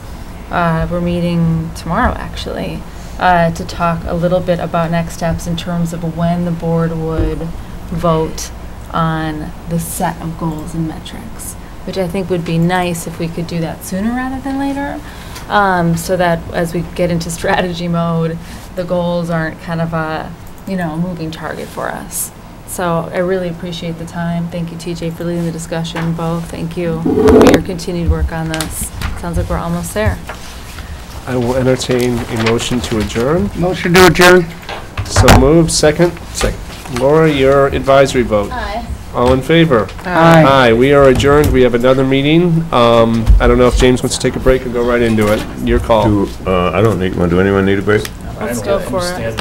I'm just gonna stretch. Okay. Oh, you're good. Okay, take it Let's, right back. let's move.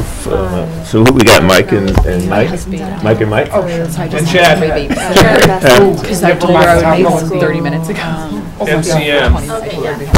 We have a donor who's willing to give I'm gonna get you out of here real quick now. No. I just, about the phones are slow enough. We'd have to match it though. Yeah, don't worry about it. And, Can I get her right? so we're just gonna talk, the board won't be voting on it yet, so we're just gonna talk about it. That's a blanket. Okay, let's call this section of the, Yeah, I got you. let's call this, the answer is yes. let's call this meeting to order here. This is the Special Board of Education meeting. We're in open session. I don't know where that email came from today, but I ignored it because it didn't make any sense to me that we were advertised as open session. So, so we're in open session, and we want to talk about the East High School Spectator Gym proposal. And I guess what we're after here is just preliminary approval to move forward. And so I'll turn it over to, I don't know if Jen wanted to weigh in here, but if not, I'll turn it over to Mike and Mike. I just want to say hi, Mike. Hi, Mike. And hi, Chad. You see me all the time. Yeah, I don't see Mike often enough. Good to see you. Do you I want know. potential conflict right now? If you have a potential conflict, sure. I mean, we're not voting on anything. I though. know, but I just want to be aware that the $300,000 donor to this project is a campaign donor of mine, so I wanted you to be aware of it. He is a family friend. That does not influence my decision one way or another, but I wanted it for transparency purposes to state that conflict does exist. Duly noted, appreciate it. Okay. Okay, so I just want to do a little process check, and given how long you've been at this tonight, our plan A was about 4 and 2 minutes of description, and then open it up. Have you got enough stamina for that? If so, we'll yeah, plow yeah, ahead. I think so. It and sounds like we'll 10 minutes. Try to keep you 10 minutes or less. Okay, so Mike's going to do a little kind of introduce the project. Chad will tell you about the particulars, and I'll talk budget. All right. So I'll try to do this quickly. I've been at East High School this is my 3rd year now, and over the last 3 years, we have had a focus of attempting to continue building a community feel, family center feel in our building. 3 years ago, we brought back a parade, homecoming parade, and that was something that was really neat in our community. But we attempted to do a homecoming pep rally. That was the first time that I ran into the issue in which we had to do it at the end of the day, and I had to hope that about 500 students left, because we did not have capacity for our students to be in a pep rally. That's not what family does. And so we did this, and then we've continued trying to work. After that day, we came up with a mission of how might we be able to move the Milton McPike Fieldhouse into a spectator's gym. That was 3 years ago. I will say at the beginning of this year, a Friday, I was leaving for a Breeze football game, and an anonymous donor an anonymous alumni came to East and asked if they could do a tour of our theater. At the time, we were doing a ton of them, so I said yes. Took them in the theater, and we began just talking. Throughout that time in the theater, this alumni told me many stories about the impact that Milton McPike had on them, as well as friends, family. The conversation went for quite a bit of time, and I mentioned to this alumni that I've heard a similar story hundreds of times from other alumni. We talked, and this person asked me what my vision or what my goal was for East. We talked about turning East back into a family center, a community center for the North and the East Side, something that everybody would be proud of. The end of the conversation happened there. I had to go to Breeze Stevens. A few weeks later, I got a call and asked if I would be interested in meeting again. When we began talking, this alumni asked me if there was things that I thought that we might need in the school. I was thinking the theater, so I talked about some floodlights, maybe some lapel microphones, and this alumni asked me what I would think about it if we had $1 million. we began talking about the Milt McPike Fieldhouse and about the impact it has on the north side. We talked about if you go 10, 15 minutes outside of our circle, 21st century facilities are throughout. It is a constant. I'm not saying we deserve it more than anybody else, but what we began talking about is how to, this would be one of our keys to bring our community, our little ones back in as future Pergolders, just as a sense of pride on the east side. We talked for a bit of time and we put a pin in it. I then contacted Mike and Chad and we talked for a little bit about this. That kind of brings us to where we are here. After New Year's, I spoke to some alumni as well as some community entities, and we've been able to garner approximately $65,000 additional dollars for this project. This is exciting for me, and I think it might be exciting for everybody. This is an opportunity, just my humble opinion. This is an opportunity to show our community, alumni, what a donation and impact it can have for our children, our community, everybody. That's where we are right now. So, Jen, you want to describe? Yeah, so that's where I step in. Mike picked up the phone and indeed he called Mike and myself and said he had some good news, but needed us to take a look at. Number one was what he was proposing, a viable project.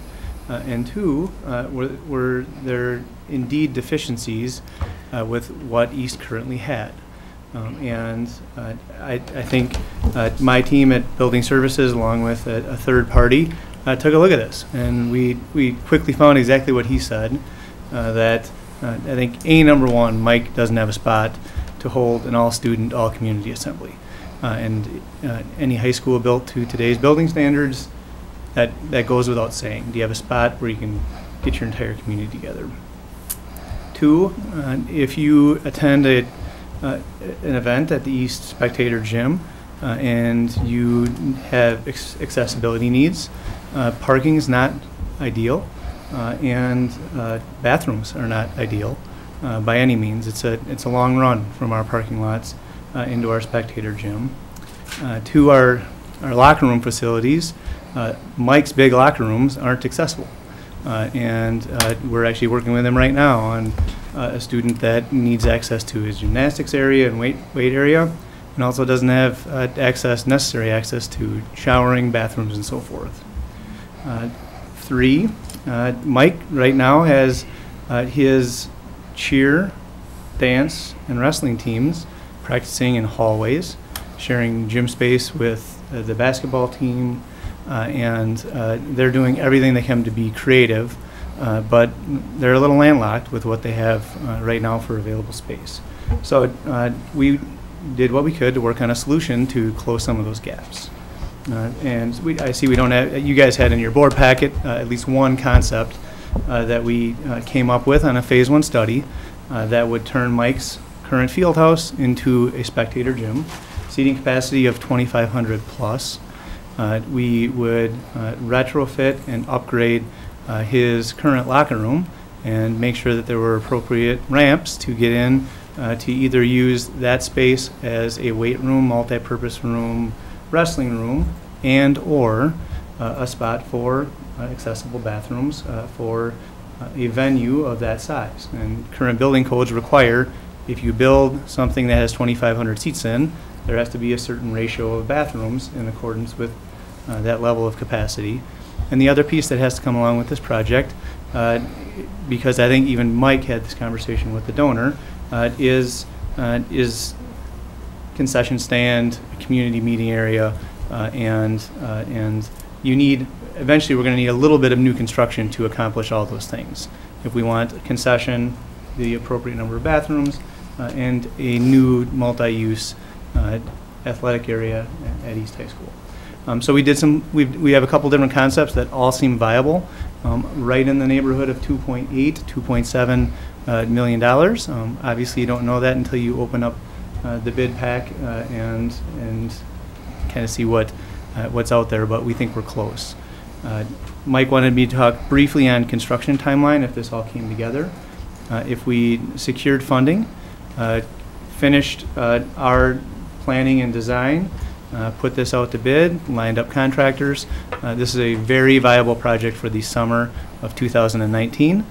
We'd probably encourage Mike to vacate that field house area a little bit early, probably start some outside construction early in the spring, and hope to turn it over to him if it all came together first thing in the fall of 2019. Okay, so let me just wrap this up. Whenever you get like a major donation opportunity, it's exciting, and these guys are excited, and that's good. My role, however, is to make sure that that the project concept makes sense, and that it's doable, and it's not just kind of an automatic, we got a big donation, let's do a project. There's more to it than that. We have to have the right project scope, make sure that the donation thresholds make sense. Is it, is that realistic? Is MMSD's portion realistic? Is the time frame realistic? Is this a project that we need? All of that goes into it. So where we ended up was a $2.8 million project. You could probably put another $3 million into the East Fieldhouse if you wanted to. But we thought that was a good balance. This would be a hard cap project, 2.8 million, not 2.801. 2.8. That's it. It has to be that way. And you'd put alternates in the bid specification to adjust the project as necessary. Maybe you don't do that exactly that many seats. Maybe you don't do a concession stand. You have to have those flexible items to keep the project under control financially. The $1 million from the anonymous East grad is key to this deal. There's also $300,000 from a group of East grads, kind of collectively. Our share, MMSD, would be $1.5 million. Summer of 19 is the most realistic, given all the work and approvals and so on. And if all that were to come together, you'd have a wonderful project. The part that I've been focusing on is where does the $1.5 million come from? And I mean, realistically, we don't have a single maintenance dollar available. Not a dollar. We are booked out for this year and probably for next year too, and you probably know that just from previous budget presentations and the conditions of the school. So that's really been my challenge is how do you make this work? And I don't really have any easy answer. I can tell you that we're going to have some TID closure or something come out of the sky, but I do have sort of an outline. This is just my outline from 5 years of wrestling with the MMSD budget every day. I think this is realistic. You've got about $2 million of TID 25 money that's earmarked for maintenance and could align, at least in part, with this project. So where it says all gender bathrooms or accessible locker rooms, things like that are built into the TID maintenance budget. Okay, yeah, but at East.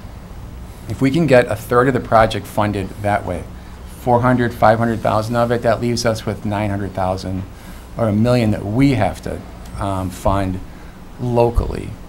And I think the key to that is we've got 3 fiscal years to make that work. You've got 17-18 balance, you've got 18-19 and 19-20. If this project is done in the summer of 19, the bill is going to come in the fall of 19, which is 19-20 budget.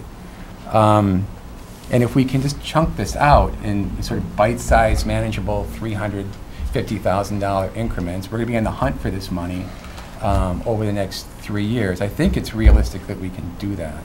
What I don't want to do is bump an existing project that's ready to go for summer of 18 or summer of 19.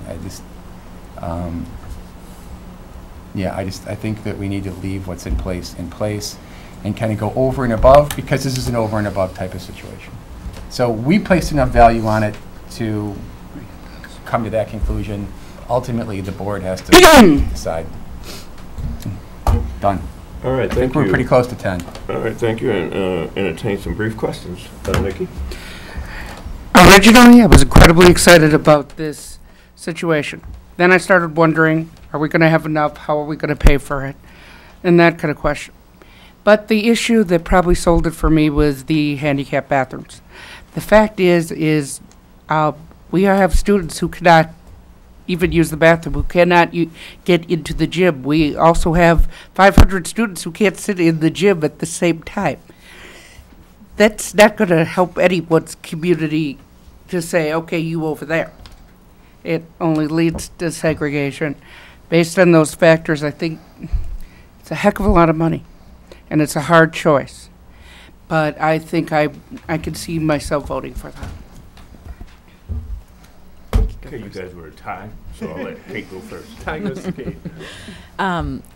Look, this has my wholehearted and unreserved support, and I think our facilities matter. I am grateful that we have relationships and folks in our community that understand that and are willing to help us provide facilities that are as high quality as what our students deserve. So well done on you guys for piecing this together, for coming up with a plan on how to fund it.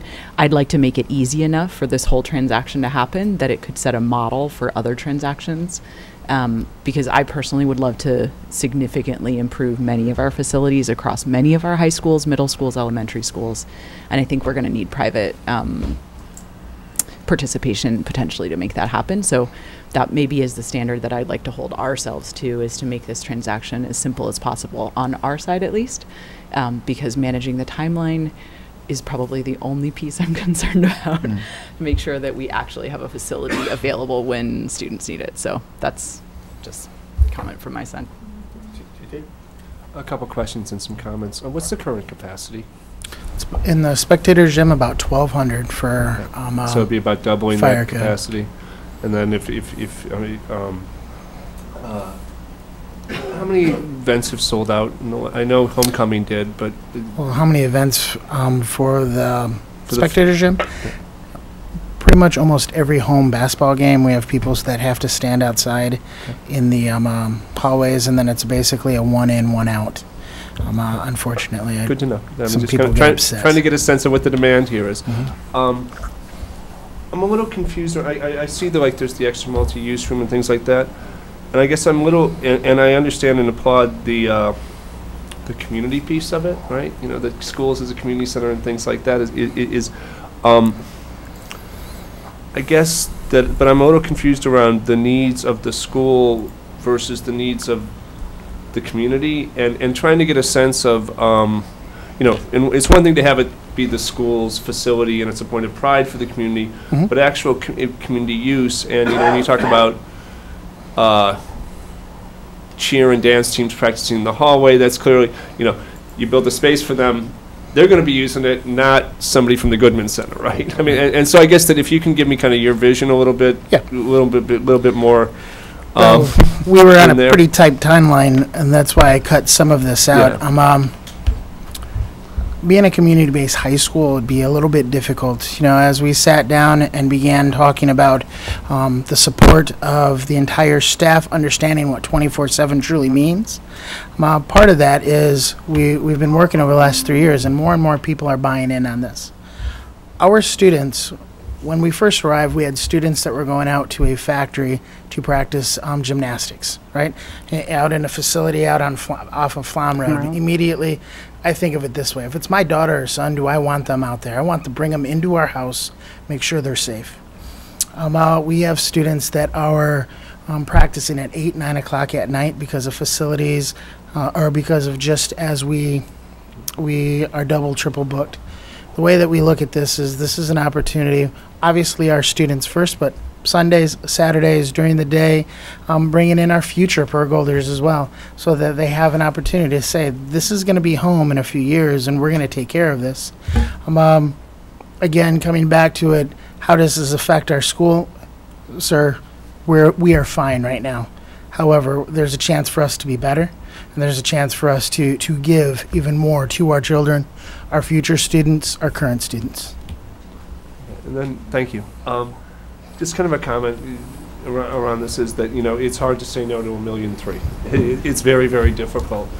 But I also look at a facilities report that an athletic facilities report that we commissioned and received about a year ago, actually, almost exactly a year ago. And we haven't done anything with discussing the priorities that are in that report, or funding those priorities, or setting this up. And I looked at the pages around East, and though there are some pieces of this around locker rooms and things like that that clearly are applicable. This kind of vision isn't contemplated at all, and admittedly because it wasn't on the table. But the report does show what, across the district, tens of millions of dollars, if not hundreds of millions of dollars of athletic needs that we haven't discussed or prioritized. And I guess I'm absolutely undecided at this point, but if $1 million donor here gets you to jump to the front of a line that hasn't even been created yet, that's problematic to me when we don't have our own priorities, and that's not East's fault or the donor's fault. I think that's on us. We don't have our priorities around athletic facilities. We haven't had that discussion, and it's been sitting there for a year. So that's kind of what I'm wrestling with, and not a conclusion, but just telling you what I'm wrestling with. All right, Dean? Yeah, similarly though, from a different perspective, I think this is an opportunity for us to bounce, and I don't preclude the potential of additional fundraising to help even lower the cost as well, along with beginning to expand our conversation around what you just were referencing, TJ. It's about time we look at these facilities, and this might help us bounce. So, Mike Berry, I'll look forward to you giving us more concrete proposals how we could pay for this without dipping into too much of our yearly ongoing operational facilities work. And then I think side by side with what you mentioned here, this isn't our opportunity to heighten that our athletics facilities to a higher community exposure, so that perhaps we can begin to start answering what you just said. I think this is a good way to bounce it. So, and that's my comments. All right, thank you, Dan. Mary? Yeah, I heard both Dean and Kate weigh in on that this is an opportunity because it also sends a signal to the community, and that might energize around, particularly when you talk about high schools that serve such broad area and that do potentially have the type of alumni base, parent base, and that can bring in significant donations on a more equalized basis than if you pick other schools. For that reason, and because they've basically come up with $1.3 million in a month and a half, is setting the precedent. I'd put it at 50%, at 1.4, and then that sets a very clear thing as you move forward that says, yeah, we will consider these types of investments in our schools, but we have the precedent is we feel private donations need to be 50% unless there's another compelling reason, and that I think they can do it. And also then we do set a precedent. Otherwise we open ourselves up. Okay, well, where is it? Well, if I do $500,000, will you do this for me or whatever? And I do agree with you, TJ, that we need an overall thing. But I don't think we're going to get there in terms of our facilities where we want all of our high schools to be, to compete against some of the other schools that are out there, or at least to have a satisfactory level. And it's going to take a very, very long time. It'll take less time if we can get some private funding, and I think almost all of our high schools have the type of, we had the whole group here from Memorial, right? Yeah. That wasn't that long ago. They're going to be back. Oh, well, here's a way of saying, hey, maybe we can work out something here. Well, they heard about that Edgewood. Right, and so I think that we should take it. I think we should take advantage of it, but I also do believe that we have to. We shouldn't ignore that this could be a precedent. Yeah, thank you all. Yeah, these are smaller districts around us, and they have like one high school, and so and they've invested heavily in them. And whereas we have 50 schools and many high schools, and so for me, I think we have to take advantage of And I like the fact setting the right precedence is here. If we can leverage some private funding, I think we must. Okay, we're not going to do too much back and forth, but TJ, what I just want to say that I'd be more comfortable with 60-40 than 50-50, and also just be comfortable with 100. No, but if we're going to set a precedent, and with the caveat that if something has already been identified by us as a priority and is at the top of the list, I'll take the 500,000. I mean, and so I think that's, there's a distinction here that this is something that has not been identified as a priority, at least at this level. Though clearly at the school, it makes sense as a priority, and so that, things are going on at different levels. Okay, so what we're after here is conceptual approval, and it sounds to me like we have conceptual approval. So unless someone object, I think that that's what we have here. I'd like to see you all continue to move forward with the project. Thank you. And Mike, good job getting after it with job, your guys. partners Well done. and potential donors. And we will attempt to incorporate these concepts into our next version of this recommendation. Thank you. Appreciate it. Thank you. Entertain a motion to adjourn? So moved. Do we get a second? Second. All in favor? Aye. We're adjourned.